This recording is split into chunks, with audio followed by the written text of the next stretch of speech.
McCoy at Warren Allen Sports Desk. A Sports Center update on 1080 The Fan. Jeff Rust with your Sports Center update. First on The Fan. Today is the day Trailblazers fans learn their draft position. Portland, a 3.7% chance of landing the number one overall pick in this afternoon's draft lottery, and a 16.9% chance of landing one of the top four spots.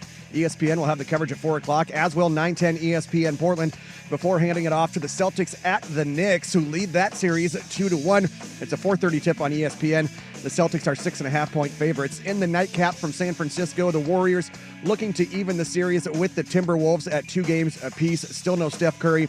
The T-Wolves are 5.5-point favorites. ESPN Shams Charania reporting Cavs guard Donovan Mitchell considered a game-time decision for tomorrow's Game 5 against the Pacers after an MRI showed he aggravated a previous left ankle injury. Over on the diamond, the Mariners look to get back on the right track after getting swept at home by the Blue Jays over the weekend. They start a 3-game set with the Yankees. Emerson Hancock starting for Seattle. Clark Schmidt for New York. 6:40 first pitch on Root Sports. Mariners hold a 2-game lead over the Astros and A's in the AL West. I see you, Danny. The full NFL schedule will be released Wednesday evening, but they have announced the season opener. The reigning Super Bowl champion Eagles will host the Cowboys on Thursday, September 4th on NBC. More sports scores and stories in 30 minutes. I'm Jeff Rust from the George McCoy at Warren Allen Sports Desk. Hurt and missing work? Insurance companies acting like jerks? Don't call your mom. Call George McCoy at warrenallen.com. Jump back to earlier parts of your favorite fan shows on the Odyssey app. The only way to rewind Portland's sports leader, 1080 The Fan. It's time to tee off with Danny and Dusty. I had 5 birdie chances, and I didn't sink a single one. Wait, you had 5 birdie opportunities and shot 100, and you're claiming you had only one blow-up hole? Would you shoot a 50 on that hole? It's PGA Championship Week with Danny and Dusty. Brought to you by Langdon Farms Golf Club, the best course in the Northwest for year-round golf. Book your tee time at langdonfarms.com. Danny and Dusty on 1080 The Fan. Good afternoon! Hey, welcome in. Happy Monday. It is Draft Lottery Monday. Let's go! Which is exciting. And if you watched the Great Notion Brewing pregame, I have promised that I will simulate the lottery one time in every segment. I have simulated the lottery. And the Blazers did not move. They remain at 10th. Boy, nobody jumped up, dramatically, in the lottery odds. Your top 4 in our very first one, Washington 1, Charlotte 2, Utah dropped 2 spots down to 3rd, Brooklyn up 2 spots to 4th, with New Orleans and Philadelphia rounding out the top 6. Blazers sit at 10th. Well, that's what we should expect throughout the day. But Probably. You know what? We got chances today. We do. And You can get a Blazers horoscope oh, and some history being on their side. Well, the Blazers only have 3.7% chance of getting the number 1 overall pick and a 16.9% chance of getting into the top 4. Nice. That's not. I don't think 16.9 is one of those nice numbers. That's somebody watching in the closet. 6.9.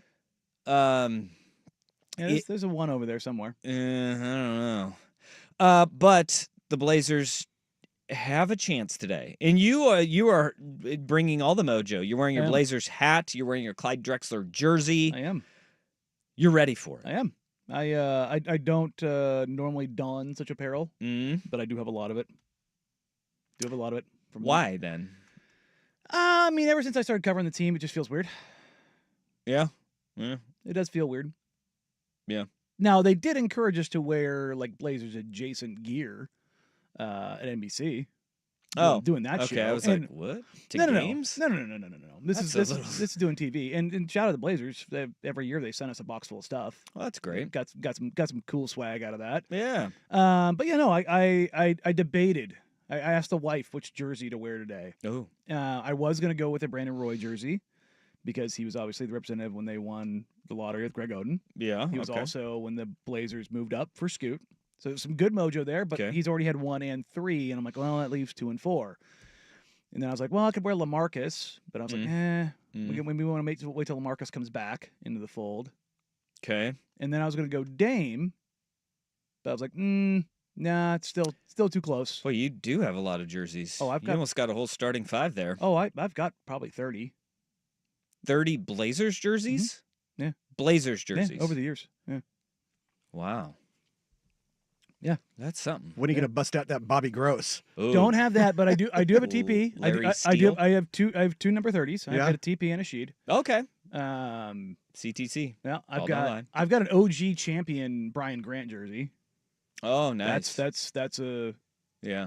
I'm not fitting into that anytime soon. Yeah. Trying to think of it either. I've got a couple All-Star game jerseys. I've got the really ugly gold back Brandon Roy All-Star jersey. Well, let's face it, a lot of those All-Star jerseys I are think really ugly. I think that's New Orleans. Yeah. That's why it had that look to it. I think it's got the Fleur de Lis thing on the back. Gross. Just go back to having the guys wear their team's jerseys. Yeah, and just do the homes and I the think ways. that looks so much better, but then they can't sell more. No, San Antonio and Phoenix had great All-Star jerseys. Oh yeah, the cartoony ones. Yeah. Yeah, those were great. But basically, I had pretty much everyone on the 2014 team, the 2007-8 team, the late 90s teams. Pretty much everyone's jerseys there, and then a couple odds and ends. There's a Rudy in there. There's a Sergio in there. Robert Pack, Yeah, I don't have any of those. maybe an Ennis Watley, Tracy Murray.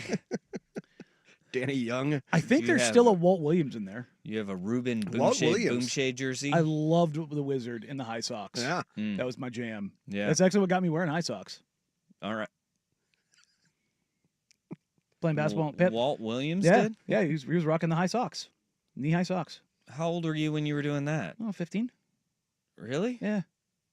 It wasn't like Keith Van Horn who was in the mid 90s there? Mm-mm. No? No, All right. I just saw it and I was like, you know what? I'm gonna start doing that. Walt Williams. Okay. Had a cool nickname, the Wizard. The Wizard is a great It's a nickname. great nickname, I mean, that's an especially with the all-time- alliteration. Yeah, Walt- the Wizard the Walt Wizard. Williams. Yeah, it's the that- Wizard Walt Williams. Yeah. Nobody beats the Wiz. Yeah, see, Mm-mm. nice little jam. Mm. And then I have God knows how many baseball jerseys, and they're all kind of away from everything else just because they aren't worn as frequently. My wife was like, "Why don't you start wearing these?" So I'm midlife crisis guy, so I'm gonna start cycling through some baseball jerseys through the summer. Okay. So All right. yeah, That's a lot of jerseys. I do. I have a lot of jerseys. And basketball jerseys are like the hardest to wear Mm-hmm. publicly. I have Yeah. 2, and neither of them are basketball. Huh. I got Ricky Henderson on the A's and a Mark Brunell jersey, Ooh, Jaguars. yeah. What? Yeah. Wow. Well, you are a resident Jags fan. And in the next couple weeks, I'll have another one in my collection. Ashton Genty. Oh, yeah. I did order that. It just hasn't been printed yet because Yeah. I think he chose his number. I think he chose 2. I think I saw 2. Yeah. Yeah. So not All right. one, not one, Not one. 2. 2. Deuce. Good number. Yeah, it is. Great number. All right. And that's talking jerseys. Yeah. You have a Sabas jersey? I do. I do. I have a guy from the Goodwill in Ashland. I've been trying to track down the OG Lithuanian throwback. Oh. That's actually one of those ones that I do. It's your like. Golden Goose of jerseys. I do huh? like throwbacks. Like the one that I have on right now is a Mitchell and Ness Drexler one. Hmm. Any of the Hardwood Classic throwbacks, Oh. those are definitely my jam. Yeah. But I also bought one of the. I haven't bought a lot of the more recent ones. I did get the throwback alternate Rip City one. That's the almost cream colored. I really dug that one. It was like 3 or 4 years ago. Okay. It was like, oh, this is nice. I like this. Yeah. I don't wear jerseys. I don't have very many of them. No, I've got a lot. Yeah. They're expensive They too. they are. They're very expensive. Yeah. And then I've got like the actual like game worn ones that are all framed up and stuff like that. Yeah. That it's I don't know what to make of you having 30 Trailblazers jerseys. It's a lot over the years, man. Yeah. Yeah, that's a lot of jerseys. Mhm. Yeah. I don't know the last time I wore a jersey. Actually, I do, to the World Series 2017. There you go. It's the last time I put a jersey on because I bought it at the stadium. Yeah. Yeah. No, you go to something like that. Yeah. Josh Reddick jersey, Okay. Astros. There you go. World Series patch on it. I remember the whole deal with me Other than that, buying the Genty jerseys is the first time I'm excited about a Raiders player in 25 years. So you buy a jersey. Yeah. Yeah. Huh. See, and that's I wish I had that in me. I just don't. Yeah. I'd be like, I'm not gonna wear that. Why am I gonna? That's the thought that goes through my head. I'll throw You it- get excited about Yeah. like Drake May, and you're like, yeah. And then you're like, I'm not gonna wear that. I mean, look, I'll probably only wear it a couple times, but when I do, I'll like it. Yeah. Go to all the, right. Go to the barbecue sometime. Throw on the Genty jersey. Here's a text on the fan text line. You have more basketball jerseys than 99% of the listeners own shirts. Yeah, that's probably true. Yeah, that's probably true. That's a lot. Where do you keep them? So we've got like an extension into the laundry room, and there's a. I mean, you just could have said like a cabinet that we well, have. no, it's like a full on rolling rack. Okay. My wife years ago used to run a Nordstrom's, and we have rolling racks in the house, and there's one out there that is full of jerseys. I prefer the Rolling Rock myself. There you go. Ew. Do you really? Oh, that's a great beer. Not Good old Latrobe, Pennsylvania. No, not a yeah. Rolling Rock Yeah. fan. On a nice warm day. Yeah, No. I'm good. Yeah. No. Rolling Rock. It's got that beer goes bad fast. In the green bottle. Oh, yeah. It goes like it Well, you gotta can drink it fast. it can go not I think the good. green Yeah. bottle actually is supposed to be not like great in terms of the preservation of the product inside. Yeah. Right? Yeah, I think both green bottles and I think clear bottles as well. are yeah. not That's good why for they. beer. Yeah, that's that's why why they they- stay dark.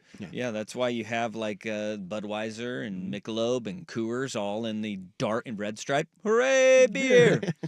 Or all in the brown bottles. And that's why Corona can go stinky sometimes. Yeah, yes, it can. It can. But I will argue. Yeah.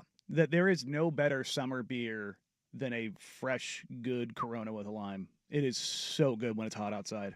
I can't stand Corona. Oh God, I love it. Give me a Pacifico. Give me a Dos Equis. Give me a Modelo. Negro Modelo. Yep. Yeah. Yeah.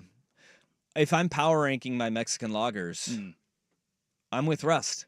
But to your point, yes. Yes. Look, I am not anti-Pacifico at all, and Modelo is only a nighttime beer for me. Yeah. That's a summer nighttime beer. Yeah. But if you're out on the river, feet Yeah. in the sands, kind of deal, oh man, Corona with a lime just hits like a son of a bee. The lime originally had nothing to do with flavoring the beer either. It was to disinfect the mouth of the bottle because the bottleries were so dirty. I mean, it's Get yeah. out of town. Yeah. No, I will not. I'm going to stay right here in this chair. You See, been look at that's knowledge right you there. been to Ensenada? Yes, I have. A couple times. Yep. You got Sol, Corona, and Pacifico. Are Sol's all, not bad. all- Underrated. All right there. Yeah. They've all got bottleries, distilleries, breweries, whatever. Mm-hmm. Yeah. Yeah. Distribution hubs. Yes. Talking right. beer.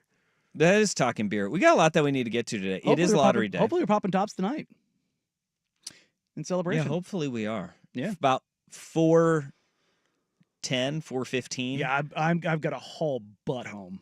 They've got the lottery show starts at 4. Yep. And then we have a basketball game because they are playing basketball tonight, and it's playoff basketball. It is. That starts at 4:30, Knicks Celtics. So they're going to have to get through it quickly, which I do like, but we all know. First segment's going to be introducing everybody, setting the table, blah, or Yeah. first segment's going to be, who's going to get the number one pick? They're going to try to convince us that maybe it's not just Cooper Flagg that could go number one.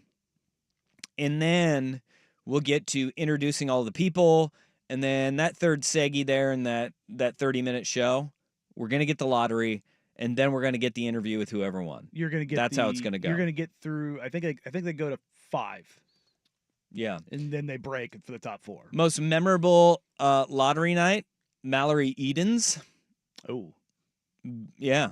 Remember that? Yeah. Remember that lottery? That would be the Bucks co-owner who was linked to Aaron Rodgers at one point. Mhm. But everybody was like, wait a minute.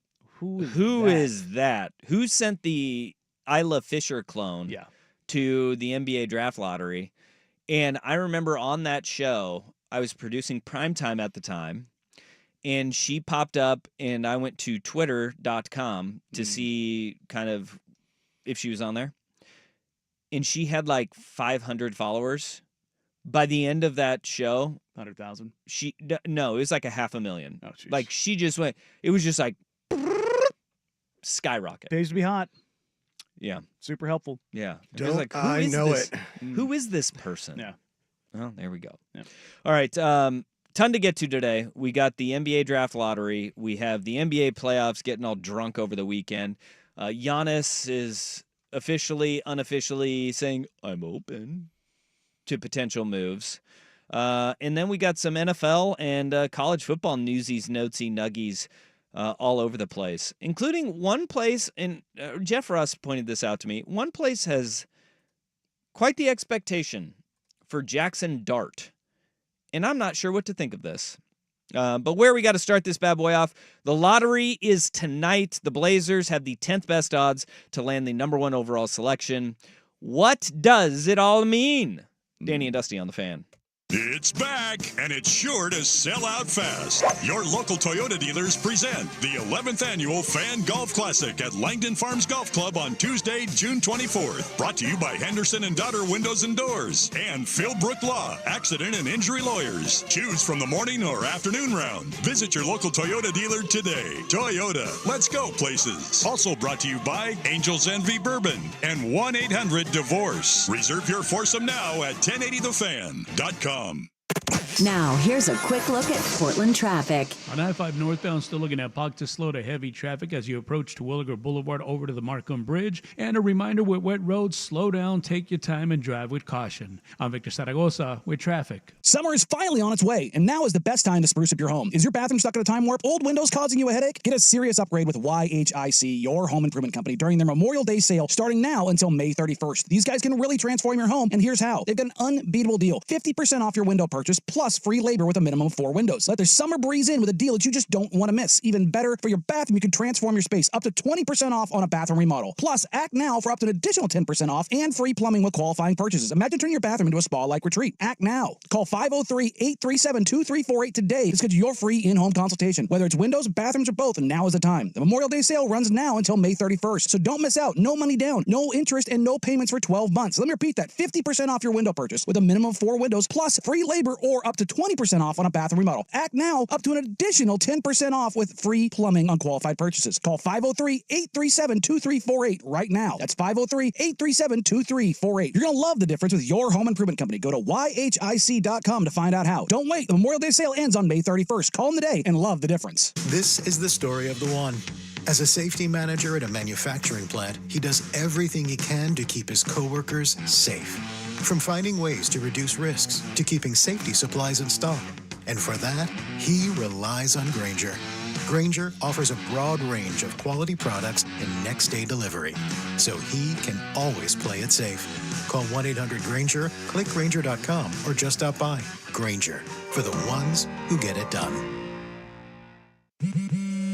At Straight Talk, we are all about no-brainers. Calling Grandma for her recipe, no-brainer. Streaming one more episode at 2 a.m., big no-brainer. Getting real unlimited data where you buy bananas, the ultimate no-brainer. Switch now and get a free Samsung Galaxy A16 5G or Moto G Power 5G 2024 with select plans. Straight Talk, real unlimited data. Available at Walmart and straighttalk.com. Offer valid through 5/19/25. Taxes and fees apply. Requires in-store single line activation on qualifying plan. For network management practices, visit straighttalk.com/terms. Copyright 2025 Verizon. Hey, it's Dusty. Victor Rico's just dropped new menu items. Restaurant quality, made fresh, and served fast. Plus, they're open late. So whenever hunger hits, Victor Rico's is ready. Trust me, it's delicious. Visit them in-store or order online at victorricos.com for takeout or delivery. Did you know that most people wait 6 or 7 years before they buy a new TV? That's a lot of time in front of one TV. So why not get one of the best sets for the next 7 years? Like one of the top-rated Samsung, LG, or Sony models. Too expensive? What if you could get up to $1,000 trade-in for your old set? Who would do a stupid deal like this? Right now, at Video Only, you can get big bucks for your old set as a trade-in and a hot price on the new models. Don't be sorry. Check out Video Only. I'm Brian Tedesco, CEO of Blaupunkt Americas, the pioneers of the car stereo. Today, we're not just about sound systems. We are revolutionizing the e-bike scene with Blue Dot Bike. Thanks to AmericanEagle.com, our online presence now features a dynamic e-commerce website that showcases the quality and affordability of our foldable e-bikes. And our collegiate e-bikes, just perfect for the college fanatic. These e-bikes offer a new way to experience freedom on 2 wheels no matter your age. When we needed a top-notch website to match our cutting-edge e-bikes, we turned to AmericanEagle.com. They made the impossible seem easy, tackling digital challenges like pros. Check out the Blue Dot Bike website to see American Eagle.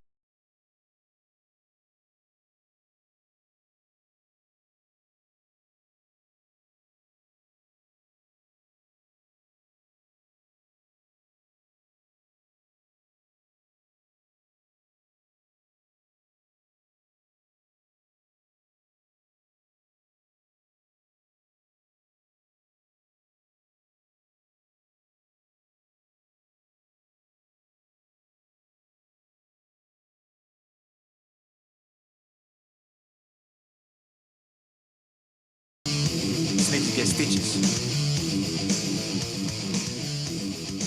All right, time to run the simulation for segment number 2. Washington has won the lottery again. Oh, boy. The Blazers stay at 10. We are running the draft lottery simulator.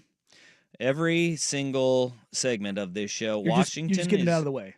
2 for 2. The Blazers have not moved once. Utah down to second. You know, Utah's never won the lottery before. No, they're one of 6 teams that have never won the lottery. Yeah. That's crazy. Mm-hmm. Utah, Denver, Indiana. Yeah, makes sense. Charlotte? Miami? I'm missing one. I can't remember. Memphis? Memphis, yes, because they infamously, the Jerry West, are you kidding me, look on his face when they did not win the LeBron James sweepstakes. Huh. By far the best lottery day reaction. You see Jerry West's soul leave his body. Where did they draft Big Country Bryant Reeves? Remember Big Country? I think he was 6? Sixth Yeah. overall, Big Country. Yeah. That's right. They were prohibited from picking top 4 in the expansion. Them and the Raptors. See, why do they do that? You can't come right in and get that. Why? I mean, you're in the lottery. It's gonna be interesting to see what they do when they expand the NBA again. What rules they impose and what. Hey, you want to cut who's down on protected? tanking? How about those new teams are in the lottery too, and they're guaranteed one of them 14% slots. Well, not only that, you know that they're going to be bad for the next couple of years. That's why. Yeah. All right. What do we got here? Let's unpack the NBA draft lottery. We've talked about this at length as the Blazers season was winding down. We do know they are 10th best odds to win the draft lottery, which means a 3.7% chance of getting that number 1 overall pick. The top 4 teams have a top 3 teams have a 14% chance. The 4th team has a 12.5% chance to win the draft lottery. To get into the top 4, the Blazers have a 16.9% chance to make that big leap. Indeed. They have a 63% chance to stay at 10, an 18.5% chance to fall back to 11, a 1.2% chance at 12, and then a non-zero, like less than 0.1 at 13 and 14. So if for those listening at home or in your car or at work, they have better chances to move back than they do to move into the top 4. You have roughly an 81 or 82% chance of 10, 11, and then the remaining odds are basically the top 4. We need the basketball gods to be smiling you have down on Portland. You have a 4 and 5, if you want to do the simple math, you have a 4 and 5 chance of staying where you are or falling back 1 spot, or a 1 and 5 chance of moving up. All right. And look, this draft is loaded, especially the top 5 to 6 prospects have been heralded as very good. Here's the deal with the Blazers. They can only get 1 through 4 of those. They do not have a chance to move up to 5 through 9. It's either 10, 11, 12, or 1 through 4. That's it. Or 13, 14 if everybody jumps them. If everybody jumps them, then the fix is in. Yeah, that'd be pretty bad. That would be brutal.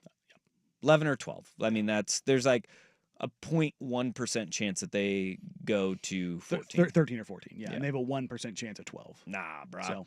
But this all comes down to Cooper Flagg, Dylan Harper. Those are the 2 prizes of this draft class. There's a tier 0 with Cooper, and then there's a tier 1 with Dylan.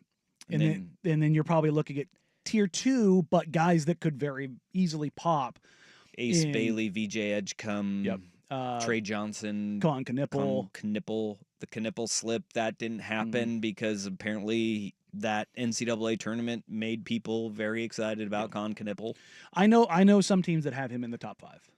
And then you got guys like Jeremiah Fears, who's been discussed skyrocketing as a guy who people had their eye on him, and is like, as the season got over, Fears is now really vaulting up draft boards.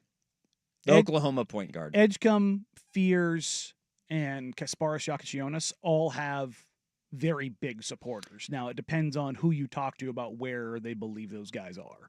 And there's a few Trey Johnson believers out there. And I'll just say this now. Ace Bailey, it's going to be very interesting to see what his measurements come in at, because so many people have been calling him 6'10", 6'10", 6'10". When we came back from, or I came back from Rutgers, Oregon, I told you, I'm like, he's not 6'10". I don't believe he's 6'10". I think he's probably closer to 6'8". And that does change the outlook for him. But also just on the intel side, both him and Trey Johnson are guys that I think teams are a little leery of. Oh. So it's going to be very interesting over the next roughly 6 weeks to see how things go between workouts and interviews and everything else that comes out of it. Because not only do we do the draft lottery today, after today, the combine gets underway. Yeah. And that in Chicago, that's a big day. By the way, friend of the program, Sean Highkin will be in the lottery room again this year. He is in the room, in the sequestered room. And for those that are wondering, that room holds 14 media members and then 14 personnel, one from each team. And those people go in there. They got to empty their pockets, no electronic devices, nothing. They know what happens. They do cavity searches before you guys see the show. They are sequestered away. They are not allowed out, or they are not allowed contact until after the show is over. Okay. And who is it? The Blazers executive Andre Patterson. Yeah, Andre Assistant Patterson GM. is in there. Tumani Kamara will be the representative on the stage for the Portland Trail Blazers. So that's neat. Yeah. I think of all the people that are going to be there, Tu's a guy that might be able to win a fight of those people. Zion will be there. Hakeem. Yeah, old Hakeem may still be able to do it. God, he is fit. He looks good. There's some. These are the reps they have. All right. The Nets have Jordy Fernandez. The Hornets are sending their coach Charles Lee. The Bulls are sending their rookie Matas Buzelis. The Mavs are sending their ambassador Rolando Blackman. Okay. The Rockets Hakeem. Pelicans Zion. 76ers their rookie Jared McCain. The Blazers obviously Tumani. The Kings are sending Keon Ellis. The San Antonio Spurs are sending their head coach, Mitch Johnson. The Raptors, Masai Ujiri. The Utah Jazz are sending Ashley Smith, their co-owner. And Washington Wizards are sending their rookie, Bub Carrington. Okay. I'm picking Tu in a fight. I think Tu's going to win. If it comes down to they have to fight for the first overall pick, I like Tu's chances in that. I like Tu and Zion are the only guys. Zion, and then Olajuwon. He'll dream shake you, and then whop. Still a very large man. Yeah. So I think the odds are good if it comes down to a fight for the number one pick. They just go full Joker and break the pool cue and go whoever comes out gets the number one overall pick. I'd be here for it. Look, based on the people that are there, I like our chances. The Blazers are in great shape in the secluded room too. Andre Patterson, huge dude, big guy. You know, Andre's 6'6", 6'7". All right, very well built man. Well, hopefully the media members don't have to fight because I don't like Highkin's odds. No.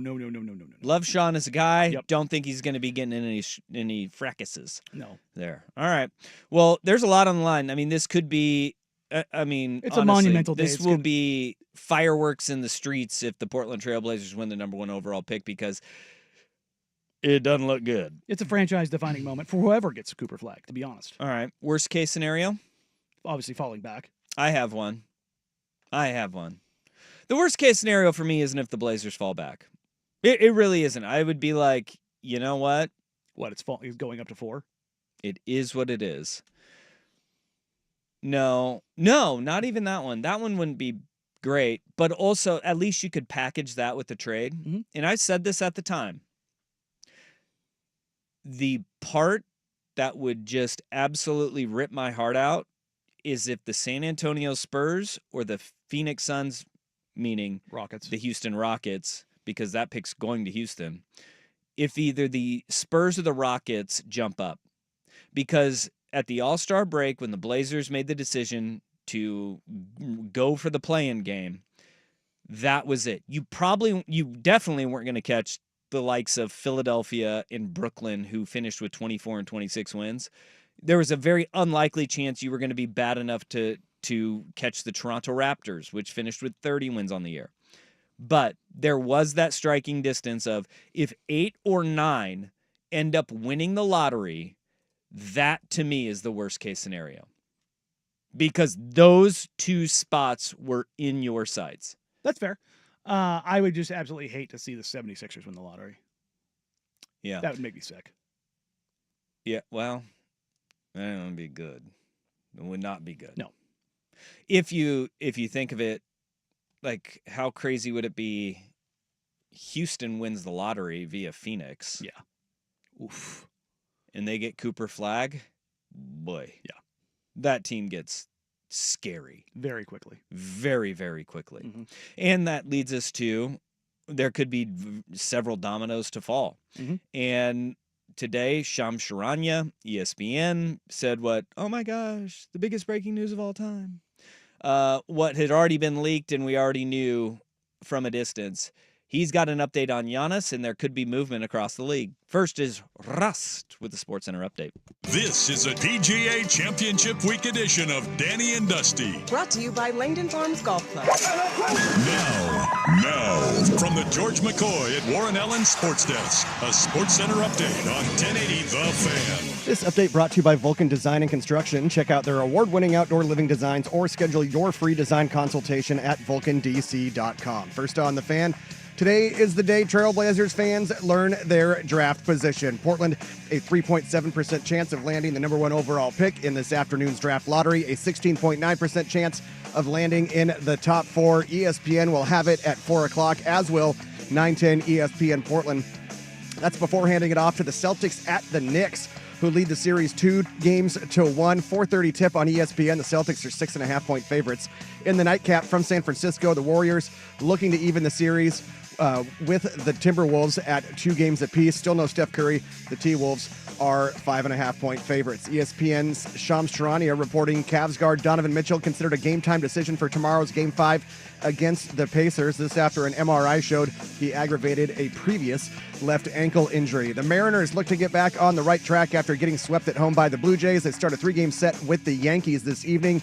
Emerson Hancock starting for Seattle, Clark Schmidt for New York. 6:40 first pitch on Root Sports. The Mariners hold a 2-game lead over the Astros and the A's in the AL West. And Evan Longoria signing a 1-day contract to retire as a member of the Tampa Bay Rays after 16 seasons. The 2008 Rookie of the Year, a 3-time All-Star and 3-time Gold Glover, and also led the Rays to the World Series in his rookie season. More sports scores and stories in 30 minutes. I'm Jeff Rust from the George McCoy at Warren Allen Sports Desk. Hurt and missing work? Insurance companies acting like jerks? Don't call your mom. Call George McCoy at warrenallen.com. It's back. The 11th annual Fan Golf Classic at Langdon Farms Golf Club happens Tuesday, June 24th. Presented by your local Toyota dealers. Reserve your foursome now at 1080thefan.com.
Time to hit the Tankathon Lottery Simulator. All right, if you have been following along, first two segments, Washington won both times, jumping the Utah Jazz.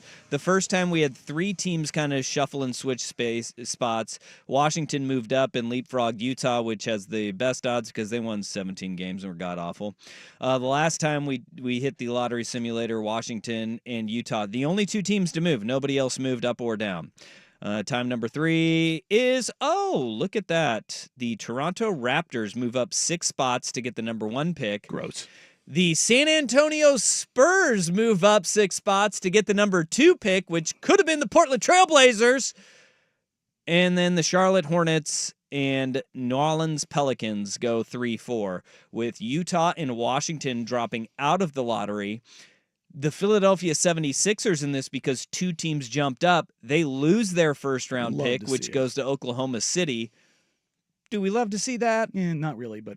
And then Brooklyn falls out. That means the Portland Trailblazers still would have stayed at 10. All right? So time number 3, Toronto moves up. And by the way, 2 teams that move up into the top 2, one of them definitely you could have pulled the plug on and gotten to that spot that San Antonio was at 8. And if you squint, you probably could have gotten to Toronto, but that would have been really, really, really hard. You cannot send the Great White Hope, Cooper Flag, to Toronto. Well, you can't do it. It's close-ish to Maine. I don't care. All right. We'll keep you updated on that. All right, there could be a lot of movement though, pending the lottery odds today, because you think of where you land in the lottery, that changes how you're thinking. Teams become more aggressive and say a window is open. Houston, for example, if they own Phoenix's draft pick, if they jump up into that top 4, boy, they're in another asset for them. Championship win now. We can use that to maybe send to, I don't know, Milwaukee, where Shams Charania had the report today that Giannis is looking and open to moving. Giannis Antetokounmpo, the 2-time NBA MVP, he has not made any firm decisions about his future, but sources tell me for the first time in his 12-year NBA career, he is open-minded about whether his best fit is in Milwaukee or playing elsewhere, and exploring what those options outside of Milwaukee look like. Is it sensible for him to potentially leave? And I'm here in Chicago.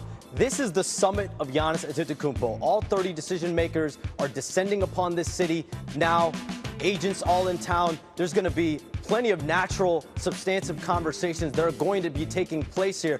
And we've known over the last several years, Giannis Antetokounmpo has been very open-minded about at least expressing that he is going to explore options, because his goal is to win a championship. He said it over the years that my goal, I only want to win and compete for rings. He said it on his brother Tanas's podcast last month that if I don't retire, if I retire without winning a second championship, he's not going to be able to essentially sleep at night. And so that's his goal. What is that best long-term fit? And for the Bucks part, of course, they want to continue to build around Giannis Antetokounmpo, but they're going into an offseason where they have 1 first-round pick that they can trade 6 years from now. They don't necessarily have cap space. They have top-heavy salaries. And again, that $54 million contract on their books for next season with the Damian Lillard, whose season is in jeopardy next year with that Achilles tear. So Giannis, for the first time as a Milwaukee Buck, is open to exploring what it looks like potentially outside of Milwaukee. Oh, all right. I chalked that one up to duh. Isn't that what we've all heard and what the reports were weeks ago?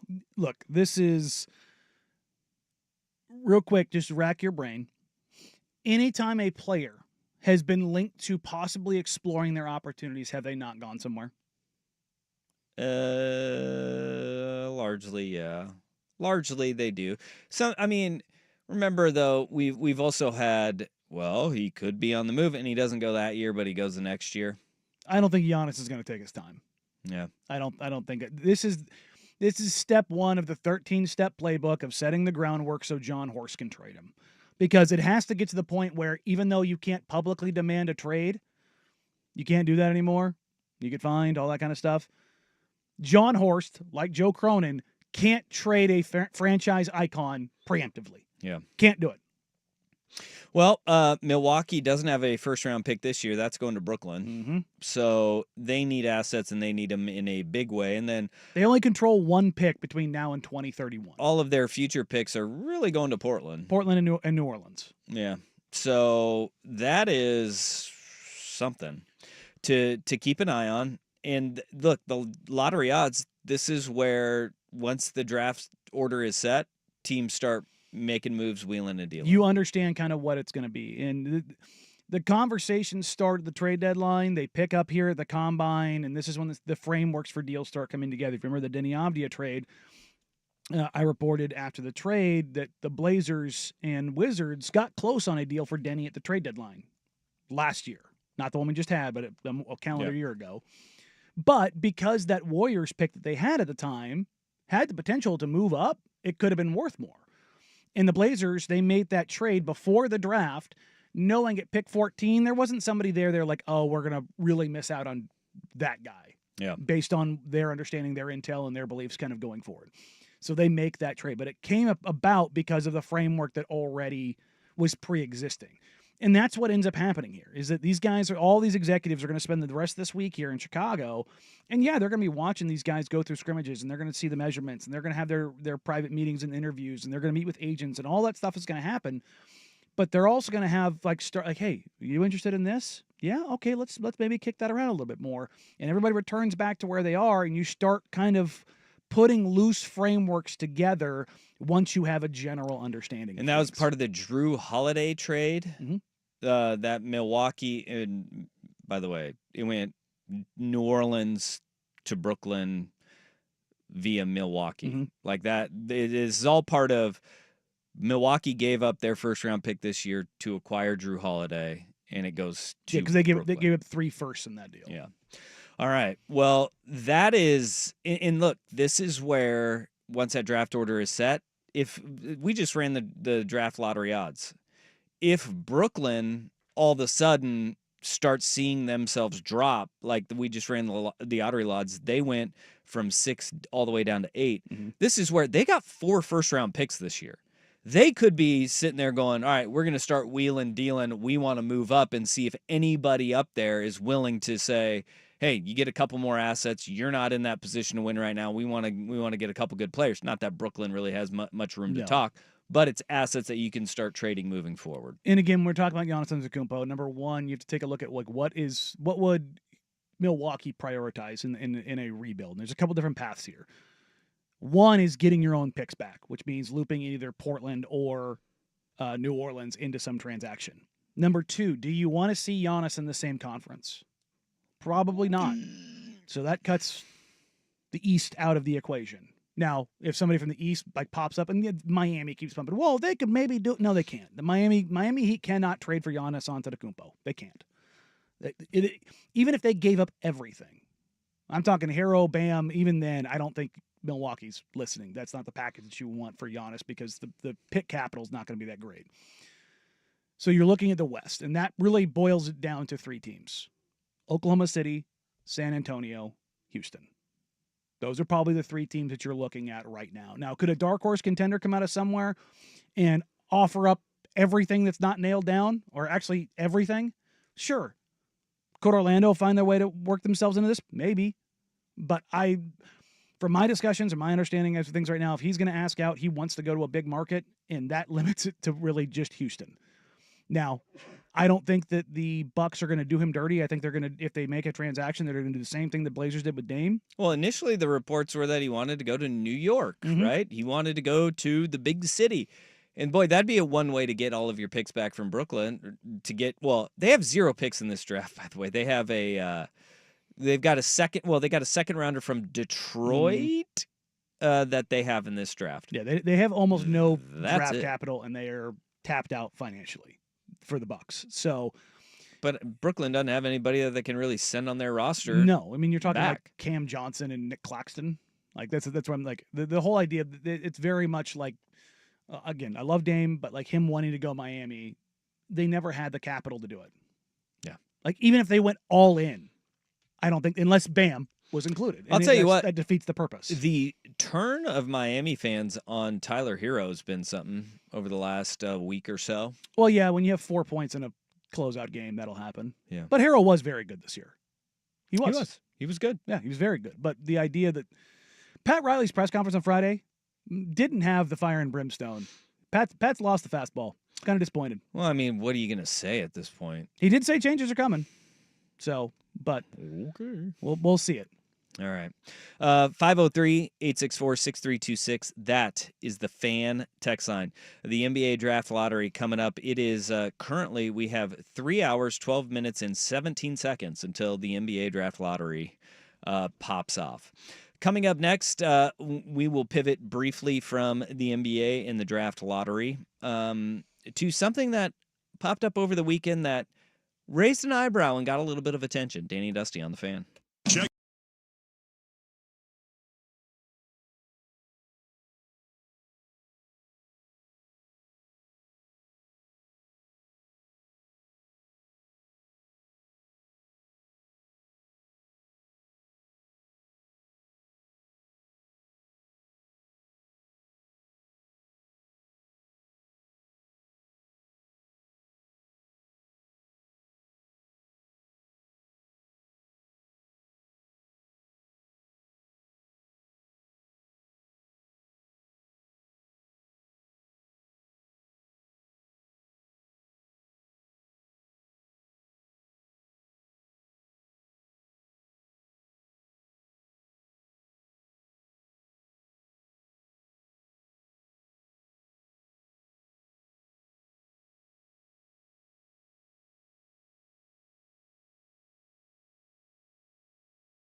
NBA Draft Lottery is tonight, 3 hours and change away. We are simulating every single segment, the Draft Lottery Simulator on Tankathon.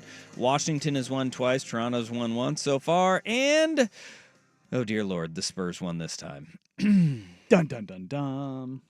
That would be my worst case scenario because Spurs were 34-48 on the season. The Blazers finished 36-46, finishing just in front of Portland. That was an attainable record right there. San Antonio, moving on up. After that, dude, Utah has dropped in almost every single one. Well, they have dropped in every single one, but significantly because in this one, San Antonio's 1, Washington 2, Philly 3, Toronto 4, and then Utah drops 4 spots all the way down That's to the 5th. furthest they can fall. Yeah, that is, boy, oh boy, oh boy. That's a Pistons-esque fall. Yeah. Blazers stay at 10 here. Nobody jumps them. No movement. They have stayed 10th. We're getting all the bad ones out of the way. All 4 times. That, I guess. Come on, basketball gods. Yeah, you're getting all the bad ones out of the way. Come on. I will say the first time I ever ran Tankathon on Rip City Wrap Up during the season, number 1. Oh, all right. So there you go. Well, that's good. Positive sign. Yeah, only 3.7% chance of getting that number 1 pick. So cross your fingers. I don't like your attitude right now. Well, when do you want me to have a positive attitude about this? 3.7% chances? Yeah. I mean, I'm just being realistic here. Just being realistic. That's my job. All right. You? Yeah. Come on now. Glass half empty all the time, except for on lottery day. Except for on lottery day. All right. Jeff Rust passed this one along. This is an interesting little note here because NFL rookie camps have been going on, a lot of the talk and conversation. Nobody is still talking about Cam Ward and what's going on with the Tennessee Titans. He's the number 1 overall pick. Best possible position for him. And everybody seems to be caught up on who's taking the reps where at Cleveland Browns rookie camp. Shador, baby. And what Dylan Gabriel is saying. Did you see the media member after Gabriel got done with his press conference? No. So Dylan Gabriel's up on the podium. He's sitting there and he's talking, and there's a bunch of recorders laying on the podium in front of him. He finishes up, says thanks, leaves. This guy steps up, and you can see him. The camera's still rolling, and he goes to grab his recorder, and he mouths, "I'm taller than him." It's like, well, yeah, what didn't you guys get about he's not tall? Did you guys not look at the scouting report? Like,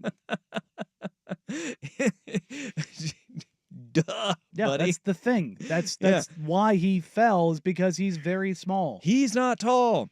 But there's this metric called the Star Predictor Score, SPS, and they have rolled this out since 2003. So 22 plus years of data. Yeah, I mean it's a lot of data. Yeah, when you're talking about the NFL, when you have so many picks in so many positions and so many players, it's pretty good. And I still can't really find out what their formula is. Proprietary. Yeah, proprietary. That's proprietary, Sean. Sean Hyken in the room tonight for the lottery. But this is a list of their top 10 quarterbacks all time in SPS, going back to 2003. Coming in at number 10 is Drew Brees. Yeah. Number 9, Josh Allen. Okay. Number 8, Kyler Murray. Number 7, Cam Newton. Number 6, horrible human being, Deshaun Watson. Number 5, Patrick Mahomes. Okay. Number 4, Ben Roethlisberger.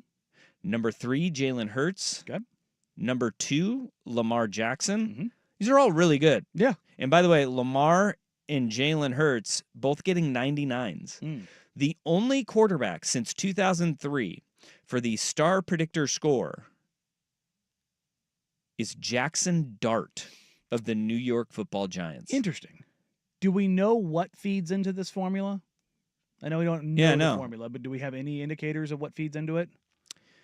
No, whether or not they're going to be a star. Yeah, because the outlier there to me is very clear. It's Kyler. everybody else on this list has an athletic or size attribute that is on the outside looking in. Yeah. Yeah. Well, Kyler Murray just efficient and good. Yeah, no, but I'm saying yeah, but I don't know what you're talking about. Lamar Jackson's athleticism is through the roof. Cam Yeah. Newton's a monster. Yeah. Roethlisberger's a monster. Josh Mhm. Allen's a monster. And you talk about the prolificness of guys like Kyler, like Drew, Mm-hmm. like everybody in here. Like Kyler's the only one who is both diminutive with the production. Everybody else, like Yeah. Drew, was small but not that small. Yeah. But was quite prolific. But everybody else in this list is either a freak of freaks, like Mahomes' college numbers were bonkers, or they're just absolutely massive humans. Kyler Murray's numbers were bonkers Yeah, too. that's true. I mean, he put up funny numbers. But if you look at it, Dart does look like a guy built in a quarterback lab. yeah, he does. He's huge. He has a giant arm. He's a handsome man. He is. What? Look, I mean, He's a handsome man. He gets it from his mom. Yeah. Yes, he does. Mom's a smoke show. She did well in the draft. If you were wondering, this draft class, Dart was number 1, obviously. Mm-hmm. Jalen Milroe, number 2. Cam Ward, 3. Shedeur Sanders, 4. Seth Hennigan out of Memphis, 5. Riley Leonard, 6. Will Howard, 7. Dylan Gabriel, 8. And it wasn't, like they say, the difference between Jackson Dart and Jalen Milroe was a mile between those two. So they're the only other player to score 100. This should make you happy. Ashton Genty. Hey. Yep. In this draft class, they are far and away the 2 best players in this year's draft class. But then you take like that SPS ranking of Dart, and you take into consideration what they're saying about him at Giants rookie camps.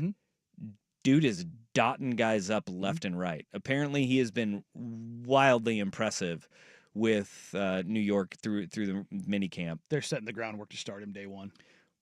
Well, I don't think there's much groundwork that needs to be set.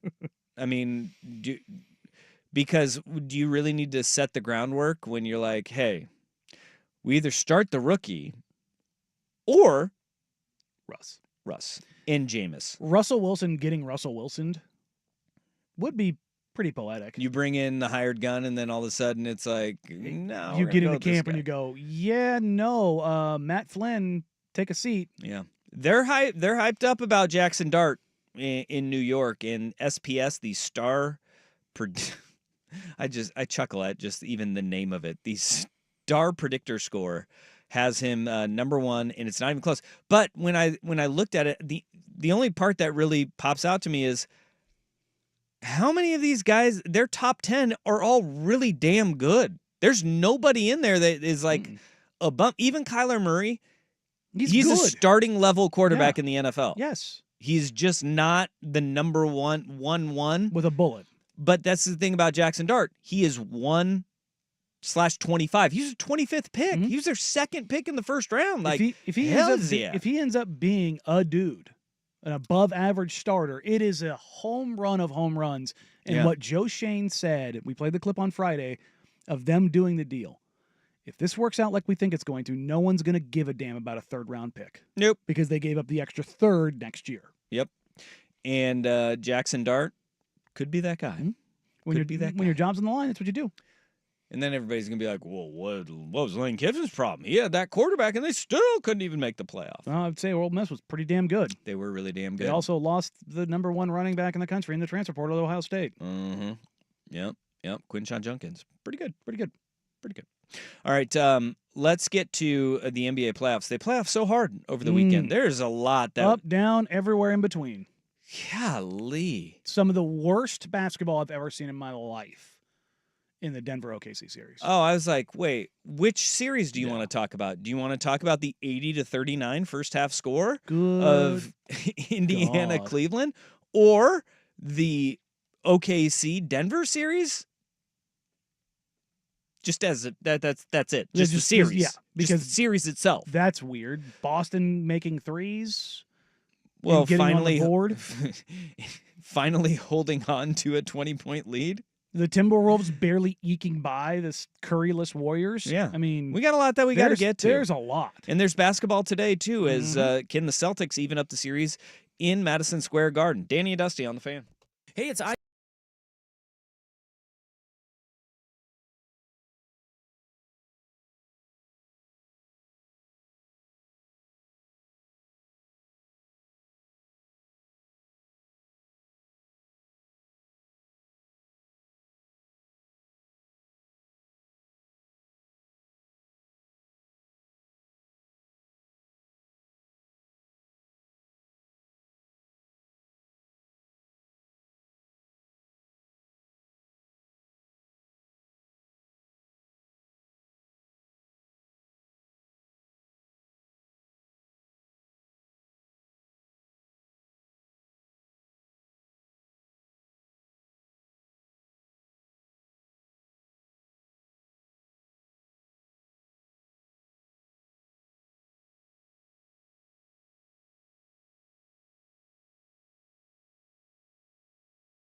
Now, from the George McCoy at Warren Allen Sports Desk, a Sports Center update on 1080 The Fan. Jeff Rust with your Sports Center update. First on The Fan, today is the day Trailblazers fans learn their draft position. Portland with a 3.7% chance of landing the number 1 overall pick in this afternoon's draft lottery.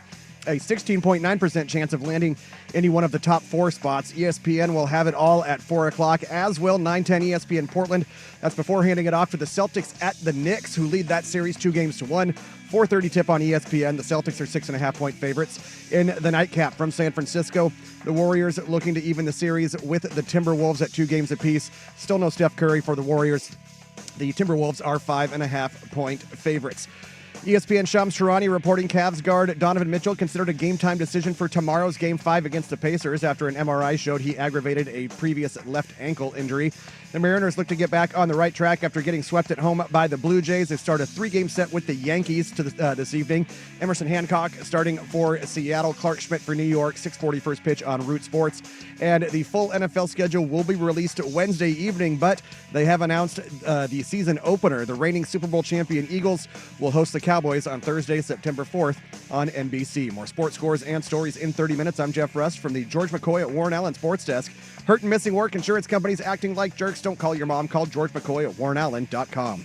More, please. Golf in the Northwest with Jason Swigard is back. Saturdays at 8 a.m. before the Sinner and the Saint on Portland's sports leader, 1080 The Fan.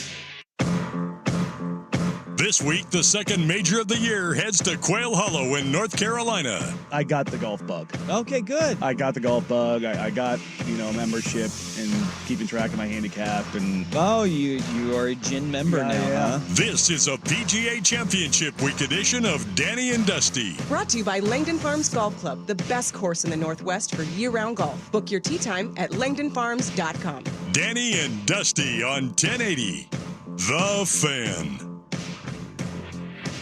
Hour number 2, Danny and Dusty with you on this Monday afternoon. It is NBA Draft Lottery Day. We would talk a lot about that in hour number 1. If you missed it, check it out.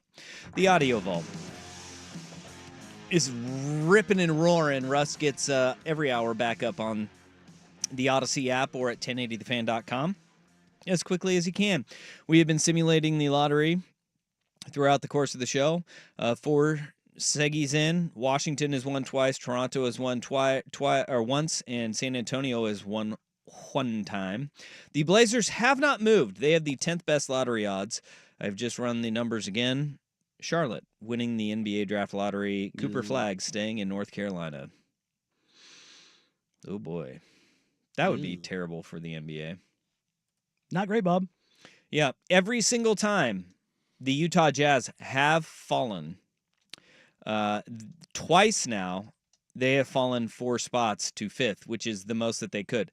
This time, Washington and Utah both fall, as your top 4 would be Charlotte, Brooklyn, New Orleans, Philly, then Utah and Washington.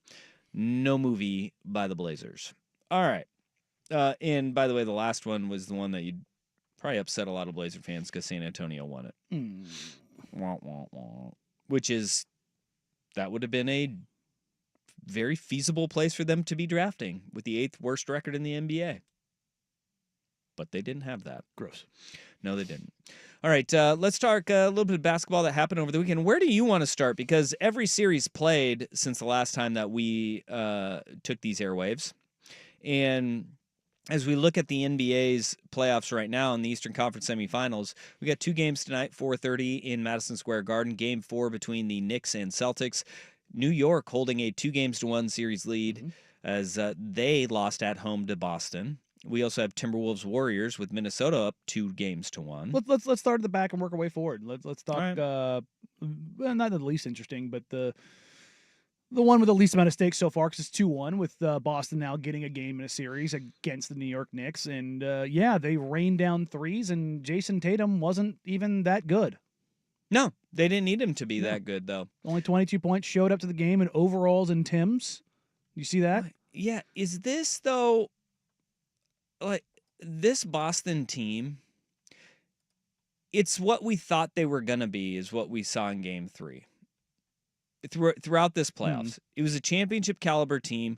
You saw, Peyton Pritchard was raining down threes again. He goes 5 of 10 from beyond the arc. Tatum was really damn good from behind the 3-point line. 5 of 9 in the game. They had efficiency across the board. With the exception of Jaylen Brown, you had Peyton Pritchard at 50% or more from 3. Peyton Pritchard, Jason Tatum, Al Horford, Drew Holiday, and Derek White. Mm-hmm. And they just were dreadful in the final 2 quarters from 3 in the first 2 games, and they found themselves in an 0-2 hole. Oh, the 4 worst shooters in the NBA in the playoffs in the second round. Ty Jerome is dead last at 26%. Jason Tatum is second to worst. I want to say at 28 or 29%. Jaylen Brown is third at around 32. Like it's and then Mikal Bridges, who doesn't do anything until it matters, and then he hits everything. What can we make, though, of these fourth quarters that we're seeing in these games, though? Because it's not just in this series, but Nikola Jokic, he's missing not just like his acrobatic, weird, how'd that go in shots? He's missing free throws in the fourth quarter. He looks like he's wearing down. He's exhausted. You can tell. He's also dealing with an elbow injury. There was a video of him at a bar after a game 2. Was it game 2 win? He still had a huge, thick, heavy compression sleeve on his elbow. It's bothering him. And if they don't have guys to show up alongside him, and he even his down production is still better than 98% of the world, but you need him to be special. Yeah, you just do. That's how you're going to win, because you've got good players in Gordon and Murray and Michael Porter Jr., putting some stuff together. But if he's not going to be a superhero, it's going to be tough for them.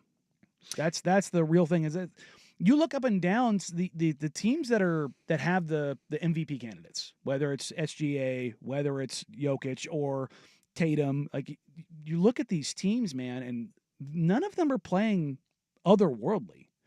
And I've seen a lot of people say, "Oh, it's the playoffs. Look at these guys; their efficiency's dropping." Yeah, you're playing good teams. Well, but you also have the young legs are winning in these in these games, or in New York's case, the team that is just used to being run into the ground and playing dogged, tired, where you see the slip with Boston in there, the diesel engine that is the New York Knicks just keep on crushing, and they did that. They even did that in a loss to the Boston Celtics in Game 3.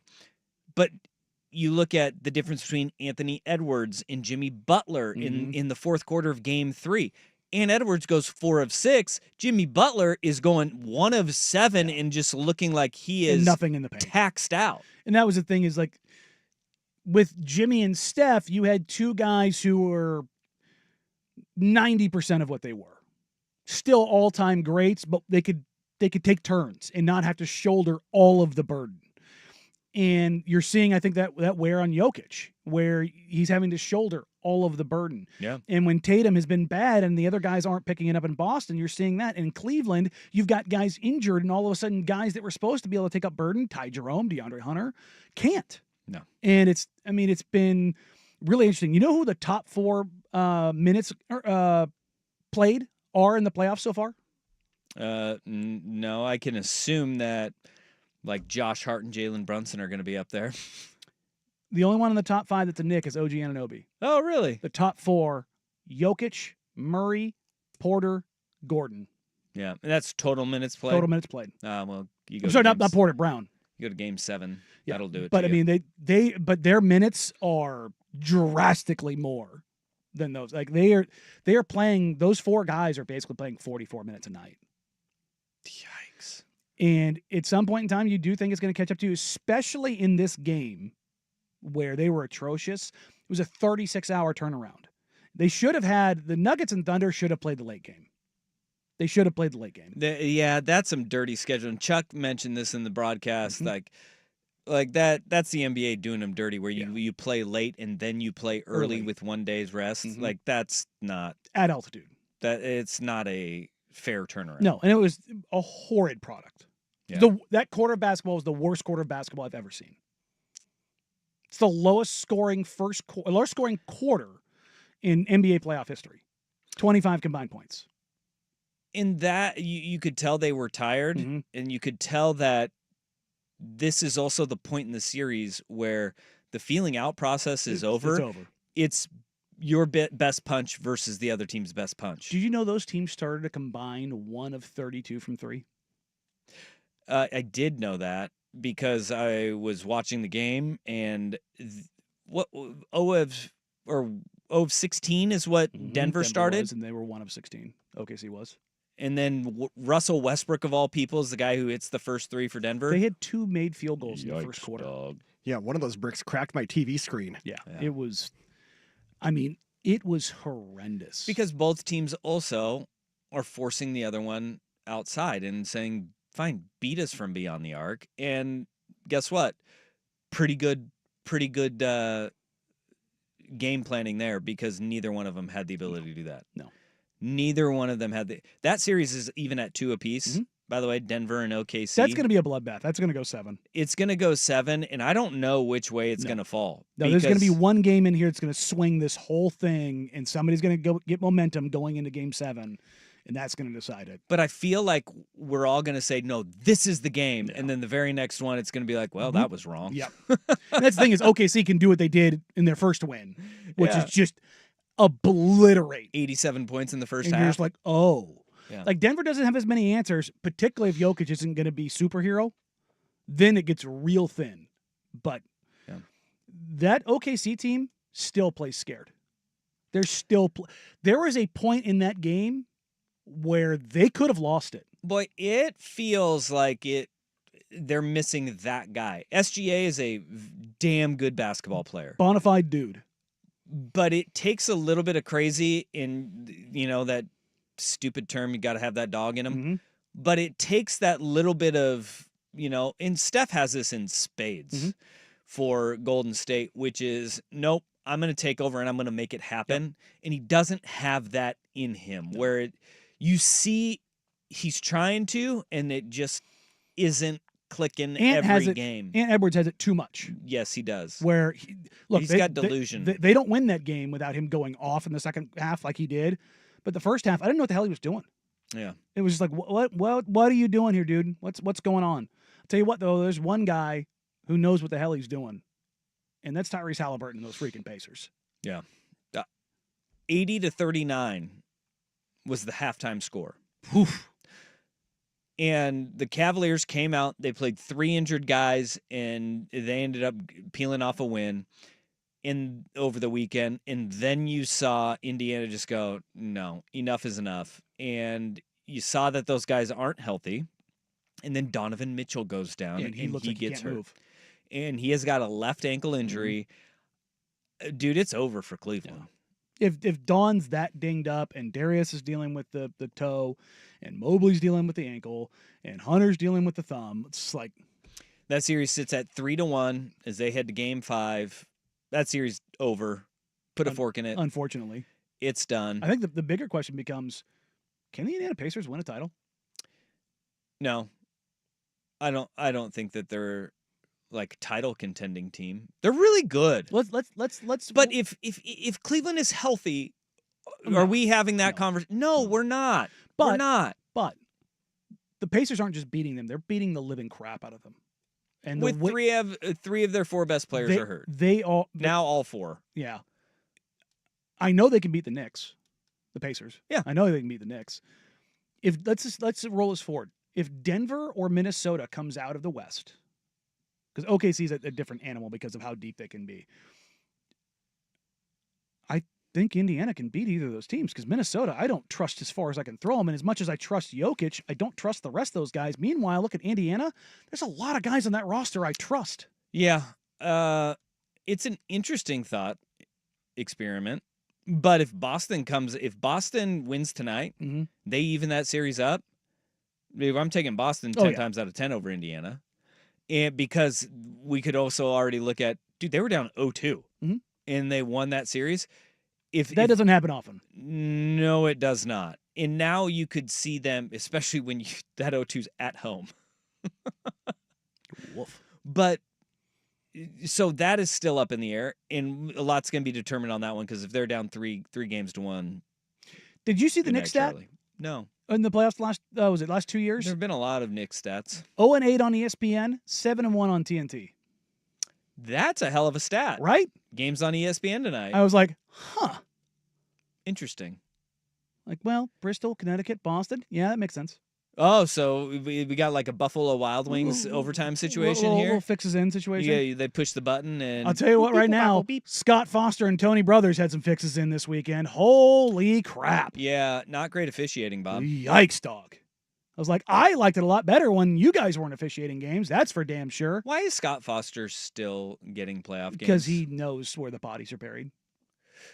Okay, no, but seriously. No, I'm dead serious. Like look, Tim Donaghy making, what was it, 86 phone calls to Scott Foster. If you don't think that there's something there, man, like that is one of my absolute, like, I died in the wool. I believe that guy. That's a conspiracy theory that you believe, and he's holding it over the NBA. 100%. I mean, at this point, it's probably the only logical explanation as to why he officiates high leverage games. He's despised by everyone. And I don't get it. I've never met anyone in the NBA who's like, nah, Scott's got a bad rep. There are so many calls that, especially in basketball, it could go either way. There's a ton of gray area in the rules of basketball. I do not believe that is a man who grades out well. No. When you just watch the games, unbiased, like you had no dog in the fight, I dare you to watch those games and say he does a great job. No. And it's not just the getting it right or wrong, it's the timing in the implication of the call. It's like he just knows when to throw the brakes on something. Yeah. And it's like, I don't get it. I truly and honestly, I don't understand why he gets those gigs, whether it's a Thursday night TNT game. And thinking Tim Donaghy is the only guy that's ever done this is insane. Well, no, he did. Just like steroids are out of baseball too. Yeah. And they're not in any other sport either. What? Hey, why would you make an assumption like that, Danny? No, come on now. It's We crazy. weeded them out. All right. They definitely haven't gotten better over the years. Do you have any final assessments of which series you think are done at this point? Because the 3-1 Cleveland hold to Indiana, that's done. Yeah. Anything else? No, man. That's the thing about these playoffs, man. That is what has made this so fun. I think you could probably say Minnesota, Golden State's probably done, but man, did they play with their food in Minnesota. Good God. Remember we joked it was a 5-point line, and it ended up being 5.5, and they covered. If this game goes Golden State's way, and it was nip and tuck in game 3 or game 4. Patently unserious team for long stretches of the game, and it's like you have to rely on Julius Randle to be your stabilizing force. I just don't think that Golden State can win a series without Steph Curry. And look, did you catch the audio of GP2 mic'd up? Mm-mm. Ant Edwards is there at the free throw line, and he looks at him. He's like, "You all just waiting to get you just trying to get to 6, you can get 30 back, huh?" And GP goes, "Yeah, I mean that is the plan." Like, duh. Yeah, we're trying to get the top 10 player of all time. I appreciate back on the our honesty. roster. I appreciate that honesty out of Gary Payton II. Look, they get a game tonight. They've got a quote unquote chance now. I don't believe for a second Steph is coming back, but No. Boston favored by 6.5. Is that right? God, Boston 6.5 on the road. Facing a 2-0. That's an 11.5 point swing. Yikes. Yikes, dog. All right. And then the other game tonight is Minnesota 5.5 point favorites hosting the Warriors on ESPN 7 o'clock tonight. Tomorrow you get Thunder Nuggies, and Cavs can be eliminated by the Pacers. Just end it. On the road. But just do the right thing and end it. It's mercy kill. End it now. What a horrible year for the Cavs to be that healthy all season long and then get that. Injury luck is one of the greatest determining factors. I feel so bad for them because I love that team. Oh, to be fair, the Cavs, Pacers, and Pistons are probably the teams that I watched the most this year outside of Portland. I love the way those teams play. All right. Well, way over. Worth it, though. We talked NBA. And we talked, you know what? We talked the hell out of the NBA right we there. did. Yeah, we did. And we got more later. Sure. Of course we do. This is not going to go well, NBC. Next on the Fan.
Draft Lottery Day coming up at 4 o'clock on ESPN. We're 2 hours and 30 minutes away from the Draft Lottery odds being announced. We've been doing them every Seggy so far. Washington has won twice, Toronto once, San Antonio once, Charlotte has won once so far. The Blazers have not moved from 10. We will simulate the lottery again, and the winner is... Oh, Utah finally won. And this will make people very, very happy. Houston moves up to number 2, jumping 7 spots. That would be the Blazers losing a coin toss to Phoenix. And then Charlotte 3, Dallas jumps the Portland Trail Blazers and moves up to 4th with a 8.5% chance of getting in the top 4. They would have jumped all the way up to 4. And Pushing the Blazers Portland to 11. fall back to 11. This is the first time Utah has won the lottery. They have the best odds. Boy, Houston moving up to 2 would be a hell of a thing. Look, Dylan Harper. Yeah, I mean, it's the exact kind of player they need. And Harper's a creator in a sense, but he's a score-first guard. Yeah. And that's what they need. They need somebody to give them that offensive direction, and giving them a 6'5" point guard. And we are getting measurements out of the NBA Combine right now, and there are some stocks going up and there are some stocks going down. Also, of note in that is that Philadelphia would fall out of the top 6, which means their top 6 protected draft pick would go to the Oklahoma City Thunder, would be drafting 7th.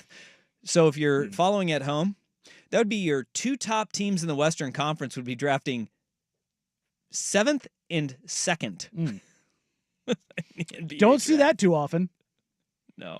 I did give Tim Bontemps, the ESPN, the credit for calling the Philadelphia 76ers the top Sixers. Dang. Because they have to be top 6 to keep that pick. I like that. All right, NBC announced that a part-time contributor to their NBA coverage will be none other than Michael Jeffrey Jordan. This can go one of two ways. It can go horrible, and he's nothing but a living, breathing Magic Johnson tweet, and he says nothing of substance, or we get The Last Dance. Yeah, we get some mess talking. He's going to be a special contributor. He doesn't own a stake in any NBA teams, so he can fire at will. He can freely talk. I would love it if we got a Michael Jordan Last Dance that was just speaking how he feels, because that man is absolutely insane when it comes to psychotic. How he thinks of the NBA. Yeah. But I wonder if it won't be The Last Dance, because he had grudges that he built up with those people. True. He doesn't have that now. Like, he's not going to laugh in the face of, well, he might laugh in the face of Gary Payton II because he hated his father when Gary Payton said, I locked him up. He was like, yeah, right. Just don't give me the navel-gazing 90s nostalgia BS. But what we also may have is a guy who fell in love with Kwame Brown, and drafted him. It's funny. The one transaction he made as the owner of the Charlotte Hornets in drafting Brandon Miller, the last transaction he made, is probably his best. Yeah, which many say he had a say, but it was, no, we're going to do this. And he still owned the team. All right, whatever. Yeah. So, as I understand it, the new ownership group did prefer Scoot Henderson in that draft. All right. And he said, I still own the team for another couple months here, so we're taking Brandon Miller. Yeah, they'd said that the GM put his foot down on that one for Brandon Miller. That was like one of the big reports coming out. I was like, no, we're gonna say Brandon Miller's our guy. And when you own the team, you get to still have the say. Yeah, that is true. Paul Allen, everybody. Yeah. Neil Olshey was told he was drafting Damian Lillard. Yeah. Well, he didn't do any of the work leading up to that draft. Chad Buchanan did. He did hired 3 weeks before. And I've been told by multiple people that had Neil had his way, he would have wanted Andre Drummond. That makes sense. Yeah. That makes sense. It's tough. They probably would have projected to 54 wins with him at the 5. Oh, boy. All right, coming up next, it's time for our worst day on the web. Look, if you're going to rob a place, maybe don't come back to the scene of crime the same day. But first, here's the Big Kahuna with Sports Center Update. You mind if I have some of your tasty beverage to wash this down? This is a PGA Championship Week edition of Danny and Dusty. Brought to you by Langdon Farms Golf Club. Now, from the George McCoy at Warren Allen Sports Desk, a Sports Center update on 1080 The Fan. This update brought to you by Vulcan Design and Construction. Check out their award-winning outdoor living designs or schedule your free design consultation at vulcandc.com. First on The Fan. Today, the Trailblazers fans learn their draft position. Portland with a 3.7% chance of landing the number 1 overall pick in this afternoon's draft lottery, a 16.9% chance of landing in the top 4. ESPN will have it at 4 o'clock, as will 910 ESPN Portland. Before handing it off to the Celtics at the Knicks, who lead the series 2-1. That's a 4:30 tip on ESPN. Celtics are 6.5-point favorites. In the nightcap from San Francisco, the Warriors looking to even the series with the Timberwolves at 2 games apiece. Still no Steph Curry. The T-Wolves are 5.5-point favorites. ESPN Shams Charania reporting Cavaliers guard Donovan Mitchell considered a game-time decision for tomorrow's Game 5 against the Pacers after an MRI showed he aggravated a previous left ankle injury. The Mariners look to get back on the right track after getting swept at home by the Blue Jays over the weekend. They start a 3-game set with the Yankees. Emerson Hancock starting for Seattle, Clark Schmidt for New York. 6:40 first pitch on Root Sports. And Evan Longoria signing a 1-day contract to retire as a member of the Tampa Bay Rays. After 16 seasons, the 2008 Rookie of the Year was a 3-time All-Star and 3-time Gold Glover, and also led the Rays to the World Series in his rookie season. More sports scores. More sports scores. It's sports in 30 minutes. I'm Jeff Russ from the George McCoy at Warren Allen Sports Desk. Hurt and missing work. Insurance companies acting like jerks. Don't call your mom. Call George McCoy at warrenallen.com. The Fan is live on YouTube and Twitch. And now, Window Nation brings you on-demand videos. Watch Window Nation's window into 1080 The Fan. Summer's finally on its way, and now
It's time for today's worst day on the web. With Danny and Dusty on Odyssey and 1080 The Fan. Well, that sucks. Let's roll on down to Gulfport, Mississippi, where a woman in Mississippi allegedly robbed a Dollar General store at gunpoint, which that's bad enough. But allegedly, 34-year-old Jacina Izell returned to the store later that night to grab her cell phone that she dropped during the robbery while cops were still there. Well, did she change her clothes at least? I mean, I feel like we're giving that probably a little more credence than we should. You know, if you show up and you see the whoop whoop sitting out front. Yeah. Well, hiding in plain sight. Hiding in plain sight. Or just being a whole dummy. Well, I feel if you're robbing the dollar store. Yeah, you're not exactly looking for big scores there because the crime is still the same. Now, you obviously, you rob more, you move up into larceny and things of that nature, but you still held somebody at gunpoint. Yeah, this is, I'm assuming, file it under you can't fix stupid. And look, Mississippi has been climbing up the education ranks. They used to be in the 40s or 50th in education. They've creeped all the way up to 30th. They're near in middle of the pack. But I'm assuming that this gal, judging by her mugshot, she was back when they were around 49 or 50. There you go. In education. Yeah, she's 34, so she's further down the educational system. Yeah. And it was still not great. Keeping it in the South, what's worse to steal from, the Dollar General store, or how about stealing football helmets? Yeah, this is brutal. Lakeland High School, which, if you don't know, very nice school. It's a football powerhouse, too. They spend a whole lot of money. A 23-year-old stole 36 football helmets. And we were talking about this, I think, on Friday off air. And you said that those new helmets are a G a piece? Yeah, well, if you're getting like the Axiom or a Visus helmet, you're looking at $1,000 a pop. Where they will bring someone in and they will measure your head with computers. It's computers and stuff. But they'll do a scan of your head, fit the helmet to your dome, so safety. And those ones do go for about a grand a pop. If you're looking at normal helmets, so like I'm assuming at Lakeland they have nicer helmets, you're looking at like $500 a pop, no matter what. This guy is an assistant football coach at Lakeland High School, though. Oh, in making things worse. Hey, you know what, though? Shout out the local used sportswear store. Oh, he went to play it against sports. Went to play it against sports to try to sell them. This is like the dumbest of the dumb moves that you can do. That dude who's working there is going to know. Well, yeah. Hey, you're bringing in a lot of these helmets that are the same. What? Okay, this seems a little fishy here. Also, like, why would people be buying their own helmets? Do kids buy their own helmets now? Yeah, but especially for like youth football, you have a lot of parents that'll buy helmets for their kids, and high school football too. Yeah, you'll buy a helmet and but you'll bring that instead of a concussion bucket because especially when you're entering a program, you don't get the first pick of the helmets. That's why like a lot of the nicer areas that have cash flush football programs, their numbers are usually a lot higher because you have really nice helmets. The one person that you really got to win over is mom, right? In getting your kid to play football. Unless you get a kid who's a dummy. Yeah, and then you like... It's like, yeah, what's the worst that could happen? Like, we went through this with my sister for my nephew who just entered his freshman year of high school. She bought him a helmet because she wanted to make sure he had a really nice new helmet. Made her feel better. Yeah, and it was great. He's a lineman too, so he got a lineman specific helmet. Got that big old brain bucket. And he's got a big old dome on him. But it was face mask that weighs 5 pounds. No, they don't do that anymore. Uh-huh. They don't do that anymore. No, they're actually really light. No, it's a little odd. You feel how wrong it was a long time to have the ago. forward lean in that helmet. You're like, wonder why we led with our head. Well, that was the point. We needed to put the mass up front. But this guy so dumb. First of all, like the football program wouldn't notice that all these helmets are going missing and who was taking them. Second, he goes to play it against sports and they say, we're going to need your ID. He's like, yep, no problem. Hands over his ID. So the employee was like, hey, look, by the way, this guy obviously stole these helmets and here's his address. You know him. All right, real quick before we go to break, you got a simulation to run. I do. We have so far we've had Washington win twice, Toronto once, San Antonio once, Charlotte once, and Utah finally winning in the last Segi. The winner of this one is the Washington Wizards again, with the San Antonio Spurs jumping up to number 2 again. So San Antonio has won the lottery, gotten second in the lottery twice, and finished 2 games worse than the hometown team, the Portland Trail Blazers. If you're wondering where the Blazers sat, 10th again. They have been 10th all but one time where they fell to 11th in our simulations. The top 4 this time, Washington 1, San Antonio 2, New Orleans 3, Philadelphia 4th, with Utah dropping out of the top 4 again for the 4th time. Yikes. The math says that if you were the number 1 pick, you are most likely to pick 4. Really? Yes. Well, that sucks for them. Mm-hmm. Flatten the odds, baby. That's the whole thing, man. You are very likely to have 3 teams move up in some sort of fashion. Yikes. Stuff. All right, Blazers at 10th again. Yeah. Well, speaking of teams and not getting things done, have you paid attention to what's going on with the Cincinnati Bengals? Because, boy, whether it's signing Shamar Stewart and their other rookies or dealing with their own star pass rusher currently on the roster in Trey Hendrickson, they can't figure it out. And, well, Trey Hendrickson dropped a little bit of a bomb, and we'll get to that next year on Danny and Dusty, 1080 The Fan. After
Cincinnati Bengals,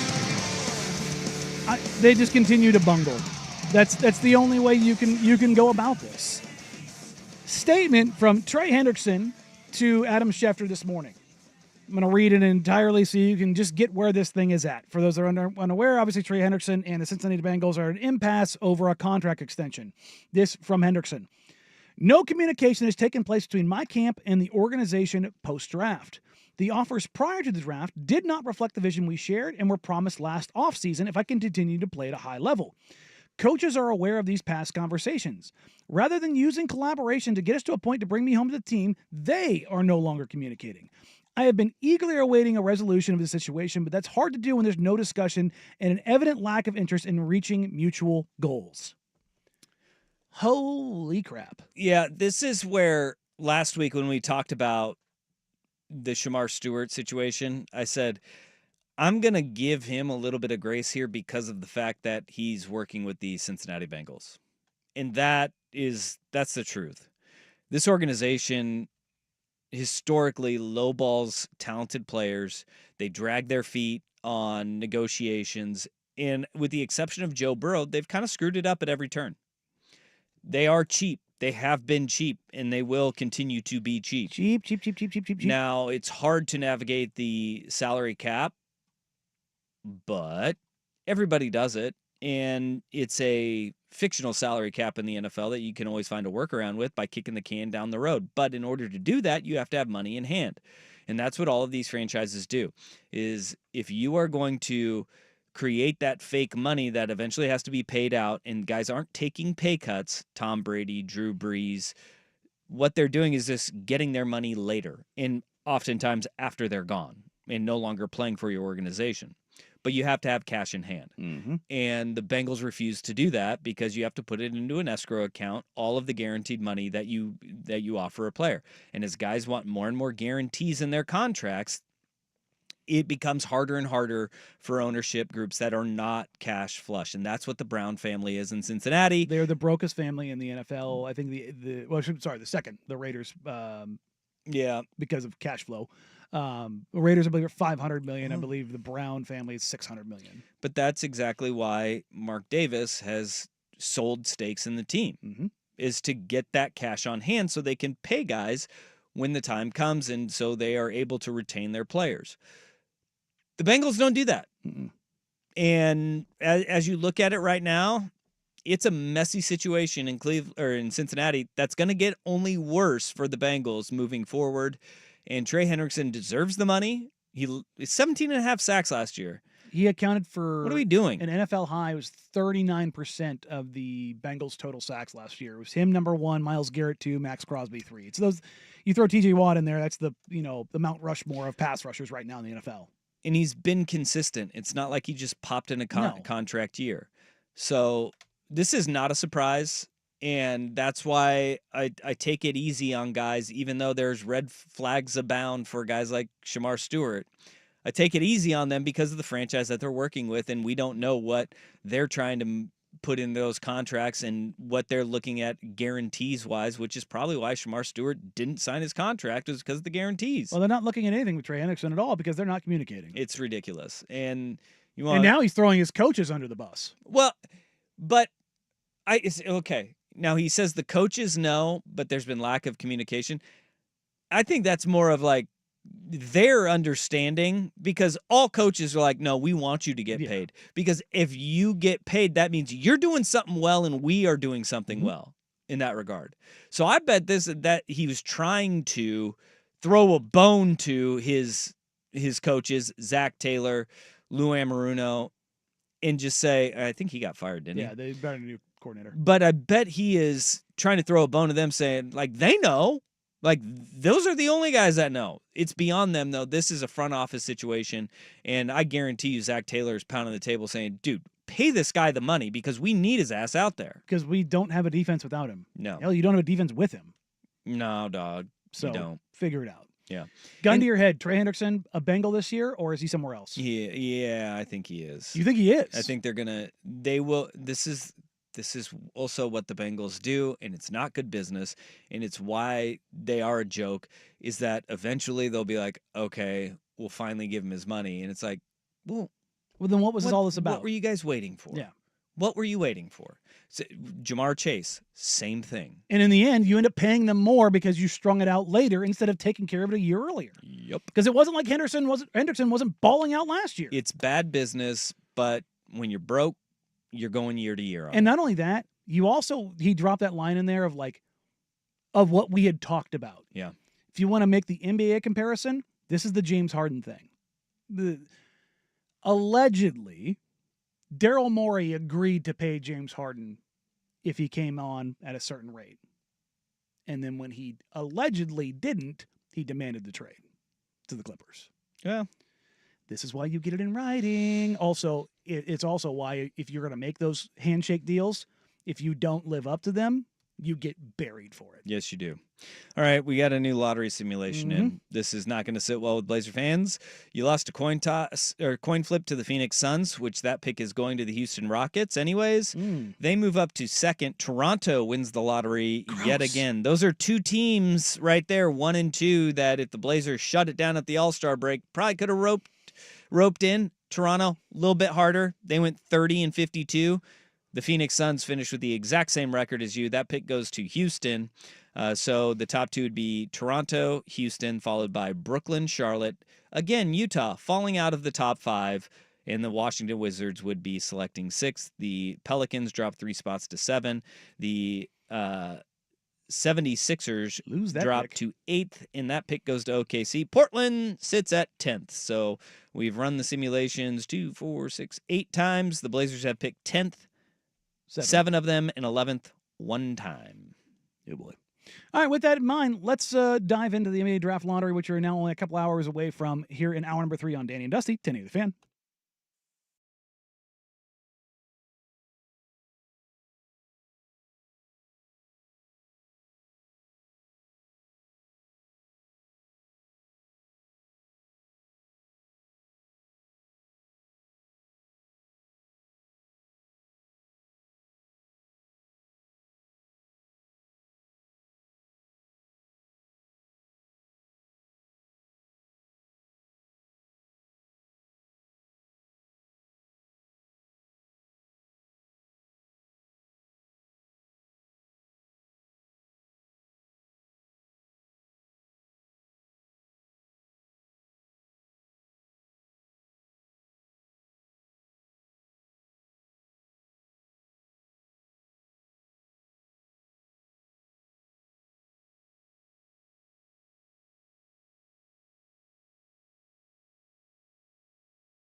Now, from the George McCoy at Warren Allen Sports Desk, a Sports Center update on 1080 The Fan. Jeff Rust with your Sports Center update. First on The Fan, today is the day Trailblazers fans learn their draft position. Portland with a 3.7% chance of landing the number 1 overall pick in this afternoon's draft lottery, a 16.9% chance of landing one of the top 4 picks. ESPN will have it all at 4 o'clock, as will 910 ESPN Portland, before handing it off to the Celtics at the Knicks. Those Knicks lead the series 2-1. It's a 4:30 tip on ESPN. The Celtics are 6-point favorites tonight. Then in the nightcap from San Francisco, the Warriors looking to even the series with the Timberwolves at 2 games apiece. Still no Steph Curry. The T-Wolves are 5.5-point favorites. ESPN Shams Charania reporting Cavaliers guard Donovan Mitchell considered a game-time decision for tomorrow's Game 5 against the Pacers after an MRI showed he aggravated a previous ankle injury. Over on the diamond, the Mariners look to get back on the right track after getting swept at home by the Blue Jays. They start a 3-game set with the Yankees this evening. Emerson Hancock starting for Seattle. Clark Schmidt for New York. 6:40 first pitch on Root Sports. The Mariners hold a 2-game lead over the Astros and A's in the American League West. The full NFL schedule will be released Wednesday evening, but they have announced the season opener. The reigning Super Bowl champion Eagles hosting the Cowboys on Thursday, September 4th on NBC. More sports scores and stories in 30 minutes. I'm Jeff Rust from the George McCoy at Warren Allen Sports Desk. Hurt and missing work, insurance companies acting like jerks. Don't call your mom. Call George McCoy at warrenallen.com. It's back. The 11th annual Fan Golf Classic at Langdon Farms Golf Club happens Tuesday, June 24th. Presented by your local Toyota dealers. Reserve your foursome now at 1080thefan.com. It's time for our hosts to tee off. I got a late invite to do some golf. Oh, hey, all right. Shot 100 on the dot.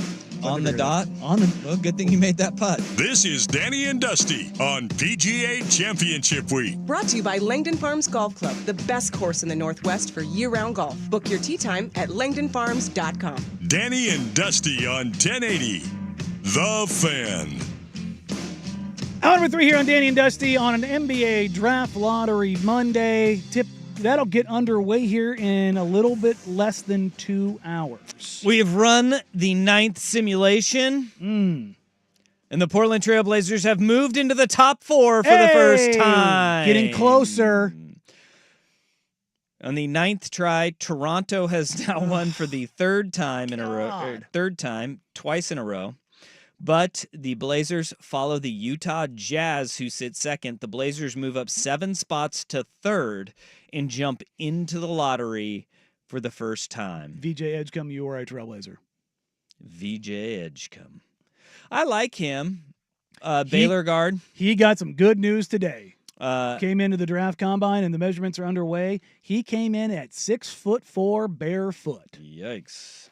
That means he's playing at about 6'5". That's the combo guard territory. I was worried he's going to come in at 6'2", 6'3". It's like, I don't know. 6'3" guards in Portland. But 6'4" barefoot means you're playing at 6'5". Yeah. Like to see that. Other notables from this simulation, again, Philadelphia lost their pick to the Oklahoma City Thunder as they dropped down to 7th. All right. Well, the Blazers finally got into the lottery one time. Why all of this matters? This is a lottery days. This is where the fork in the road takes place, not just for the Trailblazers, but for so many teams. As you look at the NBA Draft Lottery, we know the teams that have the highest odds with the flattened odds. You've got the Utahs, the Washingtons, the Charlottes of the world that are all hoping for that luck. They all have that 14% flattened odds rate. And as I mentioned earlier, the number 1 seed in this case, the Utah Jazz, their most likely spot is 4. Like, that's the nature of this beast, is that 3 teams will jump up. 3 teams jump into the top 4. Because when you look at it, I mean, as the odds go, if you have one of the worst records, you have 52.1% chance to be in the top 4. Top 4. Okay? But there's New Orleans, which has a 48% chance. You have Philadelphia, which is actually Oklahoma City, which has a 42% chance to jump in there. You've got Toronto, 32% chance. 37% chance for Brooklyn. Like, there's a lot of teams that are hovering at just outside. right around that 40%. And those are good odds to jump into the top 4, which bumps a lot of teams down. And the flattened odds mean being number 1 doesn't help you as much as it once did. It's just being one of those top 3. Well, I'm going a step further. Okay. So the Portland Trailblazers were awarded their franchise in February of 1970. Okay. That would make them an Aquarius for going full horoscopes. Okay? Oh, boy. You are a red flag of a person today. Oh, It was the dawning of an age. Yeah. Oh, See? Aquarius. See. Look. I'm going to everything here. You want to go to horoscopes? You want to go to your gods, your faith, whatever you want. I'm testing all of it today. The horoscope for today for Aquarius, May 12th, 2025. It's likely that you will succeed at whatever you set out to accomplish today. Aquarius, if you've been held back by worries over the integrity of a relationship or the long-term prospects of a partnership, you can dispel concerns by confronting the person directly. You may find he or she has the same feelings about you. Honesty is important today. That seems really good. Like, that's exciting to hear that the moons may be aligning in the Blazers' odds. But I will spin this back at you. Isn't what they were trying to accomplish to try at the end of the year? They tried to get to the 10 spot in this draft, and they did it. I will also point out that every lottery following a lottery where the Blazers fell back, they have jumped up. Okay. Oh. Every single time. Okay. Every single time. All right. So that would be like 2006, they fell back. 2007, they got number 1. 2022, they fell back. 2023, they move up 2 spots. Then they fell back last year, so they're going to go up this year. Which would mean the only way they would go up is into the top 4. All right. Okay. Okay. I like patterns. See, look, I'm just looking. I'm looking at the stars. I'm looking at the math. I'm looking at the history. Look, I'm just going to lean on when Joe Cronin said that they weren't going to take away the opportunity for the play-in from these guys. At the time I said, well, screw it. I guess all we have is that the basketball gods may be happy that the Blazers didn't tank. That's what I'm going with, and I hope it happens. Bring Cooper to Portland. Bring him back out west, not back west, because he's from Maine and went to North Carolina. There's another tie, though. Donovan Clingan and Cooper Flagg. Quite close. Maine boys.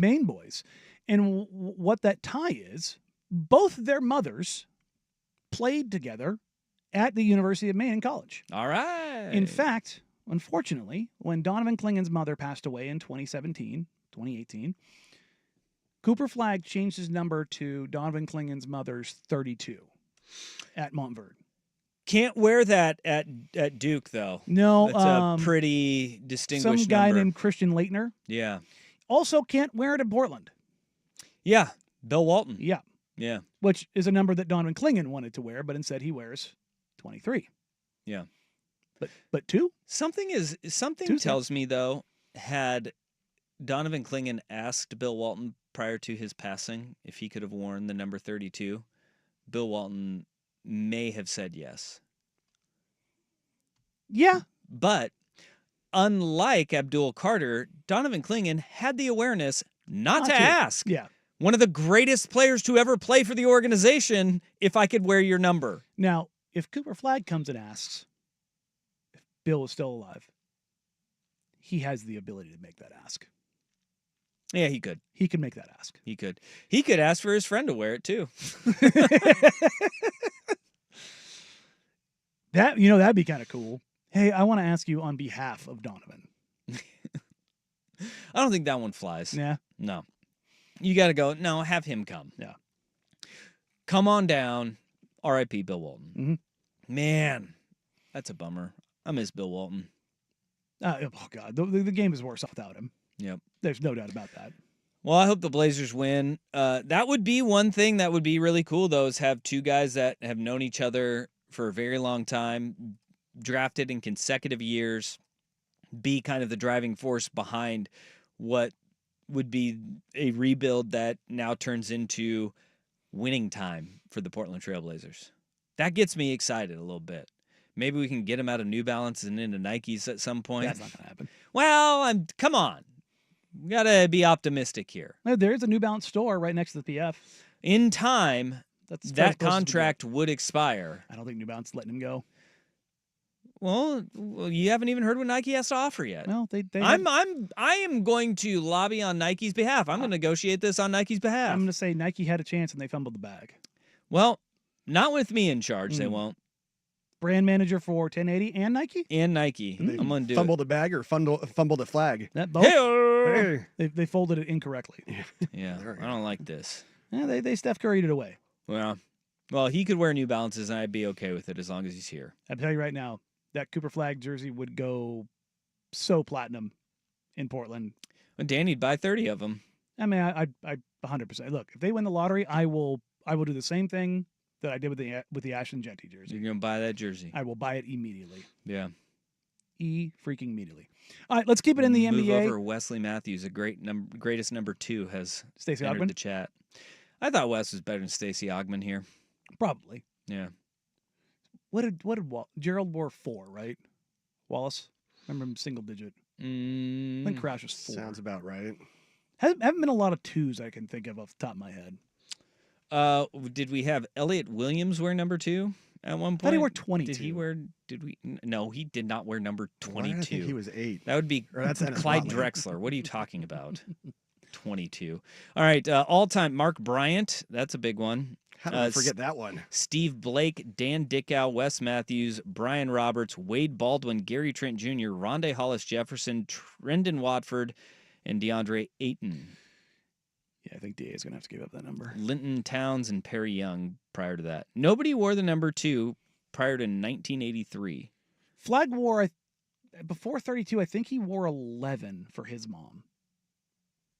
I have no idea.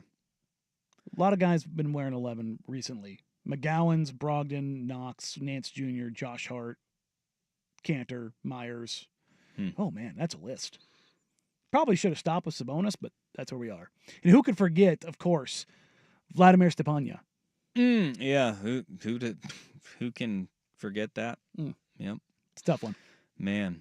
All right, let's flip it over to the NBA playoffs. Whoop, whoop. Who needs it more tonight?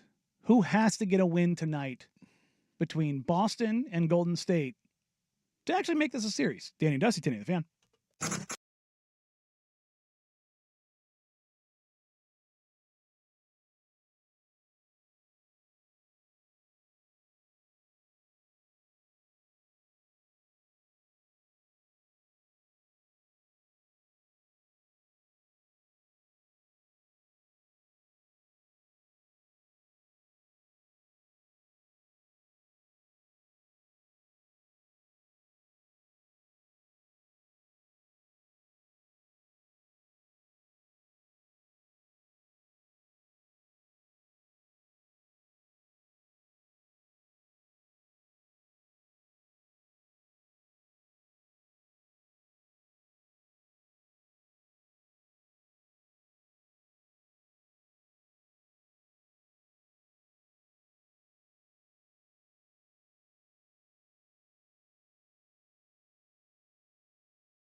The 3-1 series lead can be the absolute death knell. We've only seen it happen once. LeBron James Coming back, 73-9, and they lied. It's tough. How many things if you don't get the ring? Tonight, the Celtics and Knicks take on at 4:30. It'll probably be about 4:48 after the lottery. The Knicks leading the series 2-1. Following that game, the Minnesota Timberwolves will take on the Golden State Warriors, who are also up 2-1. Who needs this win more, the Celtics or the Warriors? The Celtics do. Celtics going down 3-1 and heading back home. If they lose this game, then that is the sign that things are truly wrong with them. Mm-hmm. With the Warriors, if they don't win, we all know why. It's because 30 is on the bench with a bulky hamstring, and I don't know if they win this series when he comes back because he's 36 years old, closer to 37, with a hamstring strain that does not get better in a week. No, and you're going to dust him off and put him out there in a game you have to win in Game 6. Yep. That's tough. I'm with you in the sense that it needs to be the Celtics, but I think if the Warriors are going to, because here's the thing, I don't think the Knicks are going to screw around. No. I think the Timberwolves. I don't think they know how to. No, and I think the Timberwolves can and will screw around. T-Wolves need this win because they need to put a stamp on this and not let this thing drag out into 7 and let the weirdness happen. Mm-hmm. The Celtics, look, even if they go down 3-1, they're so good that they could be a team that does it. Mm-hmm. I don't think it's likely. The math tells you it's incredibly unlikely, but you can talk yourself into that scenario happening. With 2 out of the next 3 being at home, which didn't help them. No. Did you know the Celtics have led? It was like 96% of the minutes in this series. That makes sense. Their meltdowns have been really, really, really late. They've had a 20-point lead in 6 of the 7 games they played this year. Or no, 7 of the 7 games they played this year. Yeah, they've been crushing teams. And then in this series, the first 2 games, they could not hit the broadside of a barn. And inexplicable how many threes that they're missing. There was a correction to the mean, and they've seen a lot of Celtics fans in the media saying, so I thought it was the Knicks doing this. And it's like, okay, guys, calm down. You were outplayed in back-to-back fourth quarters. That's what happened. But they're not wrong. They make a couple of those threes, and both those games are different. And Sure. They have made those threes, and it's been different. It was different. But saying that the Knicks didn't have anything to do with it is very dumb. No, that is dumb, but a lot of it was shoot yourself in the foot repeatedly. Yes, but that's the thing that has been outside of the title year last year. That has been the Celtics' MO, is that they take a shotgun to their own foot pretty regularly. And Tatum and Brown aren't exactly, extolling virtues here in this round of the playoffs or in the playoffs in general. Yeah. It's when I don't think they could play worse in the fourth quarter than they did the first 2 games. God, no. And that's what you got to lean on, is those guys cannot be as bad as they were in the fourth quarters of those 2 games. If you can handle that and they can still pile up these 20-point leads, they're going to be fine. They will be fine, even though they're down 2-1. Tonight's going to go a long way, though. Did you happen to notice what Draymond Green did in foul out the last game against the Timberwolves? Foul out? So even though that game ended up being a 5-point win and the Warriors covered because it ended up closing at 5.5 before tip-off, did you see Draymond's stat line? Yeah, I did. It was 29 minutes brutal. of action, 2 points, 4 assists, 2 rebounds, 2 steals, 5 turnovers, 6 fouls. Non-factor. There has never been a better player in the NBA more dependent on their circumstance than Draymond Green. And I don't say that to denigrate Draymond. He is quite literally in the best possible space to excel. But without 30 on the floor, he's just another dude. He's still an incredible defender, but his offense disappears. Yeah. And you're playing 4-on-5. I think one of the things, though, that Draymond Green does so well is in his role where he is not a creator in his own right, he does a really good job of identifying what defenses are doing to Golden State and finding a way to find the open man who, he's been benefited by playing alongside Steph Curry. Klay Thompson, Kevin Durant, now Jimmy Butler, and Buddy Hield, who's a knockdown, lights-out shooter. I think he's 14th all-time in three-point percentage.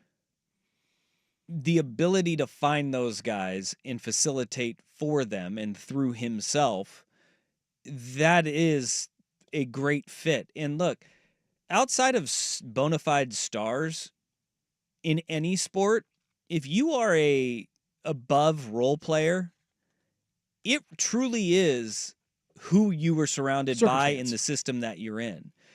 Everybody. And I think like quarterback in the NFL is 100%. You could be a phenomenal quarterback. Matthew Stafford. If you are not surrounded by talent and surrounded by good coaching, you're not going to be the guy that everybody expects you to be. And Draymond Green is the NBA version of that, where he's not a star that's going to take over and change the tides of a franchise. But when he is in that situation, in those circumstances, and those planets align for him, he takes great to elite. Drew Holiday. That is what he is. That's what to me. That's what those guys are. They're the superstar role players. And I don't think that shouldn't be looked at as a knock on Draymond Green. But he's a first ballot Hall of Famer and one of the best defenders we've ever seen. He wouldn't be that if he wasn't on the Warriors. And that's okay to say. That is 100% okay to say, because there's a lot of guys that are just like that too. You know, I think Dennis Rodman for most of his career benefited from that. He was with the Pistons, and then when he was in San Antonio, though, it wasn't the same level of player. Then he goes to Chicago, and it's like unlocked something completely different that turned into a bona fide, no doubt, first ballot Hall of Famer. We're still very good with both the Pistons and the Spurs, but just different. And that's that. Those guys would see that as a knock, but dude, look at it from an unbiased perspective. It is why you are the first ballot Hall of Famer. And what you were able to do was take those teams into another stratosphere. And that's what Draymond has done in Golden State without Steph. One, he's old now, and he's lost the step. And two, the best shooter ever isn't around. I do want to say the last two games, Jonathan Kuminga has been pretty damn good. And I've seen a lot of Blazers fans like, see, he's putting it together. No, what you're seeing from Jonathan Kuminga is that they're desperate for literally anything. And now that they don't have to play in some sort of system, and Kuminga can freestyle and be a focal point and do the thing that he wants to do, which is Kobe dribble. Yeah. He can do some stuff. I still want nothing to do with him. Well, again, fit would not be everywhere. I don't think there's a fit for him anywhere where he's option 1 or 2. Well, no, 1 or 2? Yeah. No, absolutely not. He wants to freestyle a little too much. It's a little dicey. I think, though, with where the Warriors franchise was at when they took Jonathan Wiseman, when they took Jonathan Kuminga, those were years where they could be like, all right, how do we make our team that's already really damn good way better? And they took the flyers on those guys. Didn't work out like they were anticipating, but that's what you do when you're in that window. You don't sit there and say, we got this, we're going to do the 2 timelines thing where we got guys that don't fit but could be really good. That's not the smart way to build that roster. Wiseman spoke Mandarin. Yeah, well. That's what really got Joe Lacob. Speaks Mandarin. Speaks Mandarin. Should be great when he plays in the CBA. See how that works out for you, bud. I do feel bad for Wiseman, though, with all the injuries. Well, yeah. It's tough. It's brutal, dude. We don't want to see that. No, I don't want to crap on the kid. But, yeah, they just imagine, had they gotten either of those picks right. Yeah, they would have been an unstoppable force. Good Lord. At bare minimum, you could have traded any of those assets for, something useful. Mm-hmm. Not anymore. Not anymore. All right, let's pivot back to a little bit local. The Oregon Ducks wrapped up their 24-25 campaign, really putting it to their rivals across the board. We'll get to that next year. But first, here's the Big Kahuna with Sports Center Update. You mind if I have some of your tasty beverage to wash this down? This is a PGA Championship Week edition of Danny and Dusty. Brought to you by Langdon Farms Golf Club. Now, from the George McCoy at Warren Allen Sports Desk, a Sports Center update on 1080 The Fan. First on The Fan, today is the day Trailblazers fans learn their draft position. Portland with a 3.7% chance of landing the number 1 overall pick in this afternoon's draft lottery, a 16.9% chance of landing in the top 4. ESPN will have the coverage at 4 o'clock, as will 910 ESPN Portland, before handing it off to the Celtics at the Knicks. Those Knicks lead the series 2-1. 4:30 tip on ESPN, the Celtics are 6-point favorites. Then in the nightcap from San Francisco, the Warriors looking to even the series with the Timberwolves at 2 games apiece. Still no Steph Curry. The Timberwolves are 5.5-point favorites. The Mariners look to get back on the right track after getting swept at home by the Blue Jays over the weekend. They start a 3-game set with the Yankees this evening. Emerson Hancock starting for Seattle. Clark Schmidt for New York. 6:40 first pitch on Root Sports. The full NFL schedule will be released Wednesday evening, but they have announced the season opener. The reigning Super Bowl champion Eagles will host the Cowboys on Thursday, September 4th on NBC, and now they've also announced a Week 16 Saturday doubleheader on Fox. The Eagles at the Commanders and the Packers at the Bears. More sports scores and stories in 30 minutes. I'm Jeff Rust from the George McCoy at Warren Allen Sports Desk. Hurt and missing work, insurance companies acting like jerks. Don't call your mom. Call George McCoy at warrenallen.com.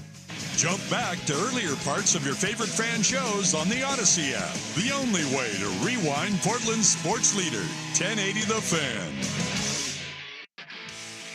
This is the story.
The Oregon Ducks wrap up the 2024-2025 sports calendar, going 12-0 against their rivals. Yeah, that was incredible. This weekend, Oregon finished off a 3-game sweep of UW in baseball, and it marked a perfect 12-0 season against Oregon and Washington and Oregon State for the Ducks in football, men's basketball, and baseball. And baseball's probably the most surprising one. Because Oregon State ain't no joke. Oregon State is no joke. UW has historically had a good baseball program, and Oregon is, with Coach Waz, is obviously on the right track as they're 5th in the country right now. And this is a baseball program that really came out of nowhere. I saw one ranking had them at 3rd. Really? Yeah. I mean, there's only 714 different baseball polls. Billion of them. Yeah. But to do that, and there's always somewhere, sometime, right, where you hiccup against one of your rivals in any sport, whether it's the back and forth nature of the Civil War for several years, or the rivalry with Washington, which got lopsided at one point, but UW had decent basketball, really good baseball, and Oregon didn't have baseball for a stretch of that, a large stretch of that 12-year run. And then, you had years where Oregon State making runs at the NCAA tournament and just a really damn good baseball program that doesn't get swept, and Oregon took 4 in a row off of them. It was a surprise that happened, especially this year with how good Oregon State's baseball team is. And where Oregon's basketball team, they had their ups and downs, their dips. They only played the Beavs once in basketball this year, but they play them 4 times in baseball. That's a really tough feat to do. And Don't have to worry about UW in basketball. Don't have to worry about them right now. They're down. Yeah, they're putting football back together. Well, hey, and I saw they released the reports of revenues for all schools across. UW hauled in $190 million this year. That ain't bad. Oregon was second of the schools out west and I think it was only $167 million. So there's a big gap. But you also take into pumping the money right back into the program that comes in. Oregon has created a giant down in Eugene right now in football, basketball, and baseball. This weekend, Oregon goes out to Iowa. Iowa, #1 team in the Big Ten in baseball. Field of Dreams. In the weirdest series of all time, do you see how the Oregon State went and played them in Des Moines this past weekend? You see how that series ended? No. Oregon State won the first 2. The third game was called due to travel restrictions. Lightning? Nope. No, travel restrictions. Oh. Oregon State had to leave because they were in the 11th inning, and they said, no, curfew. Boom, game's over. I thought you were saying travel restrictions like lightning was coming and they had to get out. No, it was middle of the day. Oh. Game. It was, God, it was we saw a team stall for that. Or 2 o'clock. It happens in the SEC all the time. Where if you don't get to a certain inning by a certain time, that's it. And so they had a couple mound visits and they were stalling. Kentucky, Florida is the most recent one that happened. That's nasty work. It happens all the time in the SEC because they have a travel curfew where there's a drop dead time, the game will end. And so Oregon State and Iowa finished with a tie in the 11th inning. But Iowa is really damn good at baseball, and that's who Oregon wraps up the season with. The top 3 teams in the Big Ten, Iowa, UCLA, and Oregon, heading into the final weekend, any of the 3 could win the league. And if Oregon takes 2 of 3 from Iowa, then they could jump up to the top spot. And then UCLA, I think they got USC at the end of the year, if I'm correct. They usually but finish I up. don't know. At least they're playing on their own field. Yeah, they're at Jackie Robinson Stadium. Remember, they got kicked out of there. Yeah. The judge injunction. That was wild. Yeah, because they had it for 80 years without paying for it? Yeah, and they were on, it was technically, it's Veterans VA Affairs lands. And so they got booted out of there for a while, but no, they back now. UCLA wraps up with Northwestern, obviously the traditional rival of Northwestern and UCLA. I know USC and UCLA usually play at the end of the year, just not Yeah. always the very end. They of the year. played, looks like the same weekend that Oregon State played Okay. in May. So UCLA wraps up with Northwestern, and UCLA probably going to win the league because Oregon would have to sweep for that to happen. That'd be tough. Yeah. Iowa's good, man. They, for Big Ten baseball, for those who don't know, Iowa just wins like these one-run games where they come out of nowhere, and it's like, wait, how did they win this game? Sounds like their football team. Very similar to their football team. And their basketball team. They being can't honest. punt, though, in baseball. Just long flies. Yeah. Just I wonder how many sack flies they have. Do they lead the Big Ten in sack flies? I don't know. Or runners advance via bunt? I do know that they won a game with 2 outs, suicide squeeze. Ooh! Love to see it. Get weird. That should just be Iowa, University of Iowa. Get weird. Yeah, dude. You want to win, but in the weirdest way possible? Yeah. Come here. That sounds about right. For all of our sports. Let's just get weird, everybody. Women's Iowa basketball, we have the sports. best player on the planet, and then a bunch of other people. Yeah. And a bunch of other people. Yeah. Just get weird, no matter what. Yeah. Big Ten baseball is weird, though. It's weird to like start having to follow Big Ten baseball. Catch the fever. Yeah, nobody says that. It's like, when does it thaw out? Yeah, right? Oh, God. When does it all thaw Yeah, out? playing in Northwestern in the beginning of the season, it's got to be hell. I would assume so. The wind and the Yeah. Probable snow. mess. Ugh. Gnarly, dude. Yeah, So yeah, heading into the final week, Iowa 21-6 in conference play, UCLA 20-7, Oregon is 19-8. So they have to make up a game on the Bruins in the final week of Big Ten play. Well, there you go. Yep. All right, coming up next. Is this basically, we've talked about the worst fake trades for the Trailblazers. Is this the best fake trade we've seen in a long time? We got Okay, two get simulations. two simulations. Didn't get to the last one. I'm not going to let you do this Yeah, two in a row. No, definitely. The last segment, Charlotte won the lottery. Ugh. Blazers moved all the way back to 11th. And the Chicago Bulls jumped 10 spots to number 2. Gross. So your top 4 would be Charlotte, Chicago, Washington, Utah. So they stayed in the top 4 this time. They stayed in the top 4. The Blazers moved back to 11th. And this one, our second to last lottery simulation, the Blazers move up to 3rd. Philly gets the number 1 pick in Cooper Flag. Brooklyn moves up 4 spots to number 2.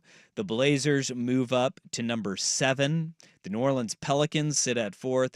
Utah, Washington, Charlotte all get bumped back 4 spots. If I tell you the price of the Blazers moving into the top 4 is Philly getting number 1, do you take it? Not at number 3. That hurts. If it's 3 or 4, I'm like, nah, I'm good. That hurts, man. Nah, I'm good.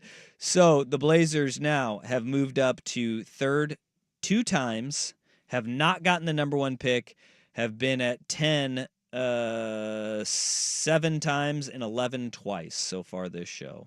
All right. Well, coming up next, we'll run that one more time, but we'll also get to maybe the best fake trade I've seen for the Trailblazers in some time. It's not bad. Danny and Dusty, 10 the Fan. Check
Only one afternoon round left. Your local Toyota dealers present the 11th annual Fan Golf Classic at Langdon Farms Golf Club on Tuesday, June 24th. Brought to you by Henderson & Daughter Windows and Doors and by Fullbrook Law Accident and Injury Lawyers.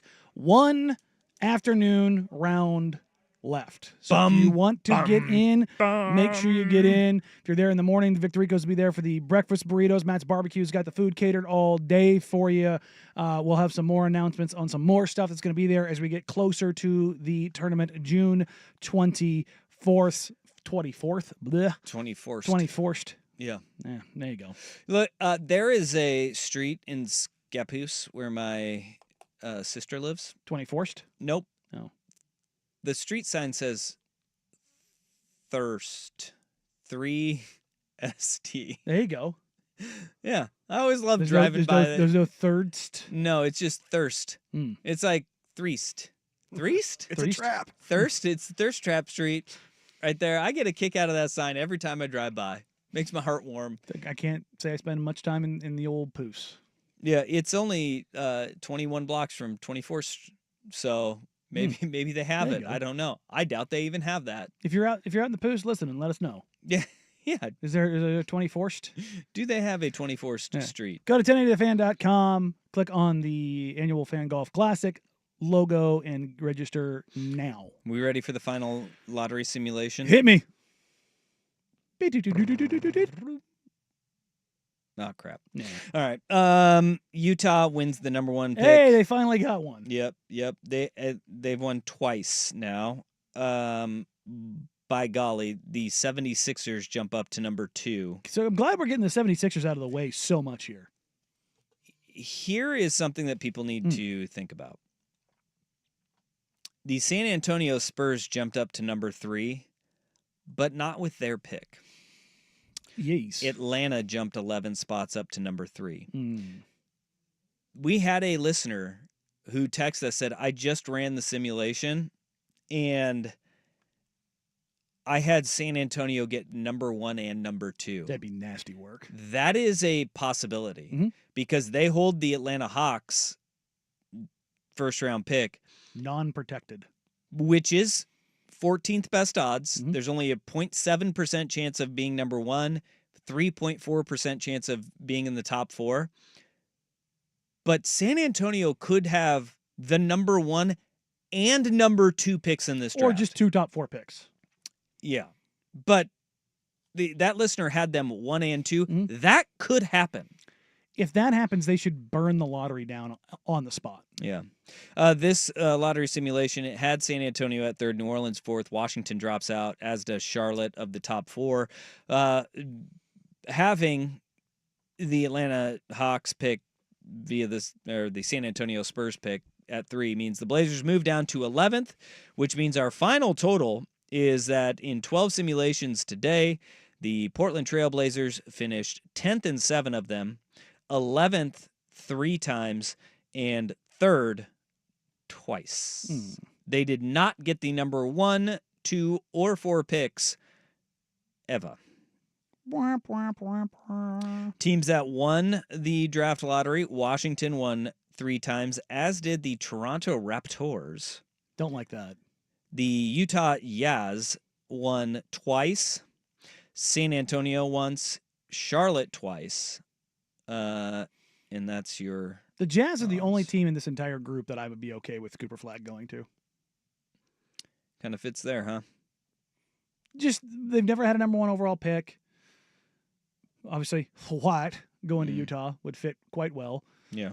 And the other organizations, they're all the devil. Wow. Okay. The Spurs have had ungodly lottery luck. It's not like the Rockets haven't had that multiple times. Let's just... If he goes to Washington, is he a bust? You know, look, they've got a good GM in place now. The Wizards fans are like, they're diehards. The Commanders fans, the Capitals fans, they're great fan bases. That Wizards franchise just has never really had anything really to cheer about in 40 plus years.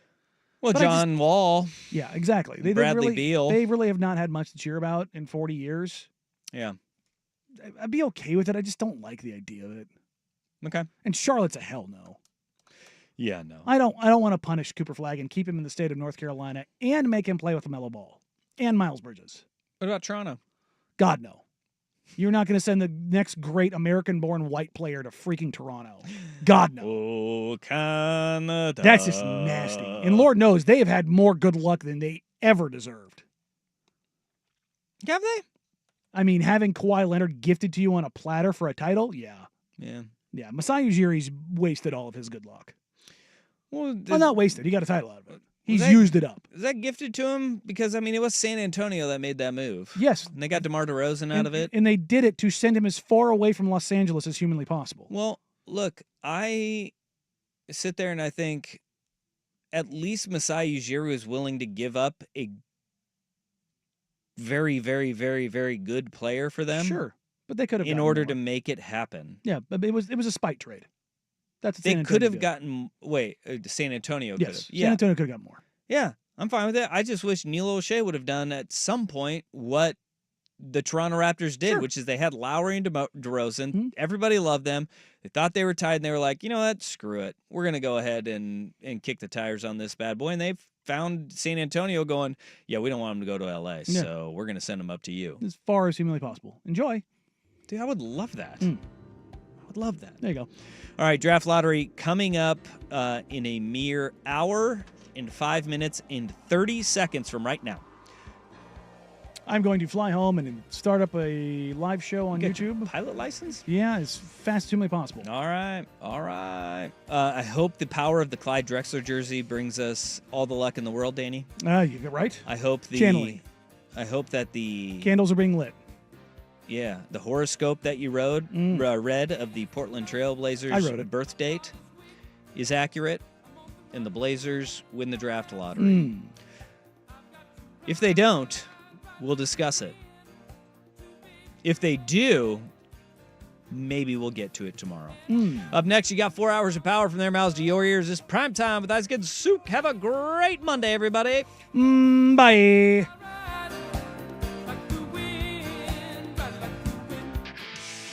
This is the story of the one. He's a big-ass boy. As a lineman, he does whatever it takes to keep the power on in his community. And he wants a partner like Grainger who does the same. Grainger offers the professional-grade products he needs, from voltage detectors to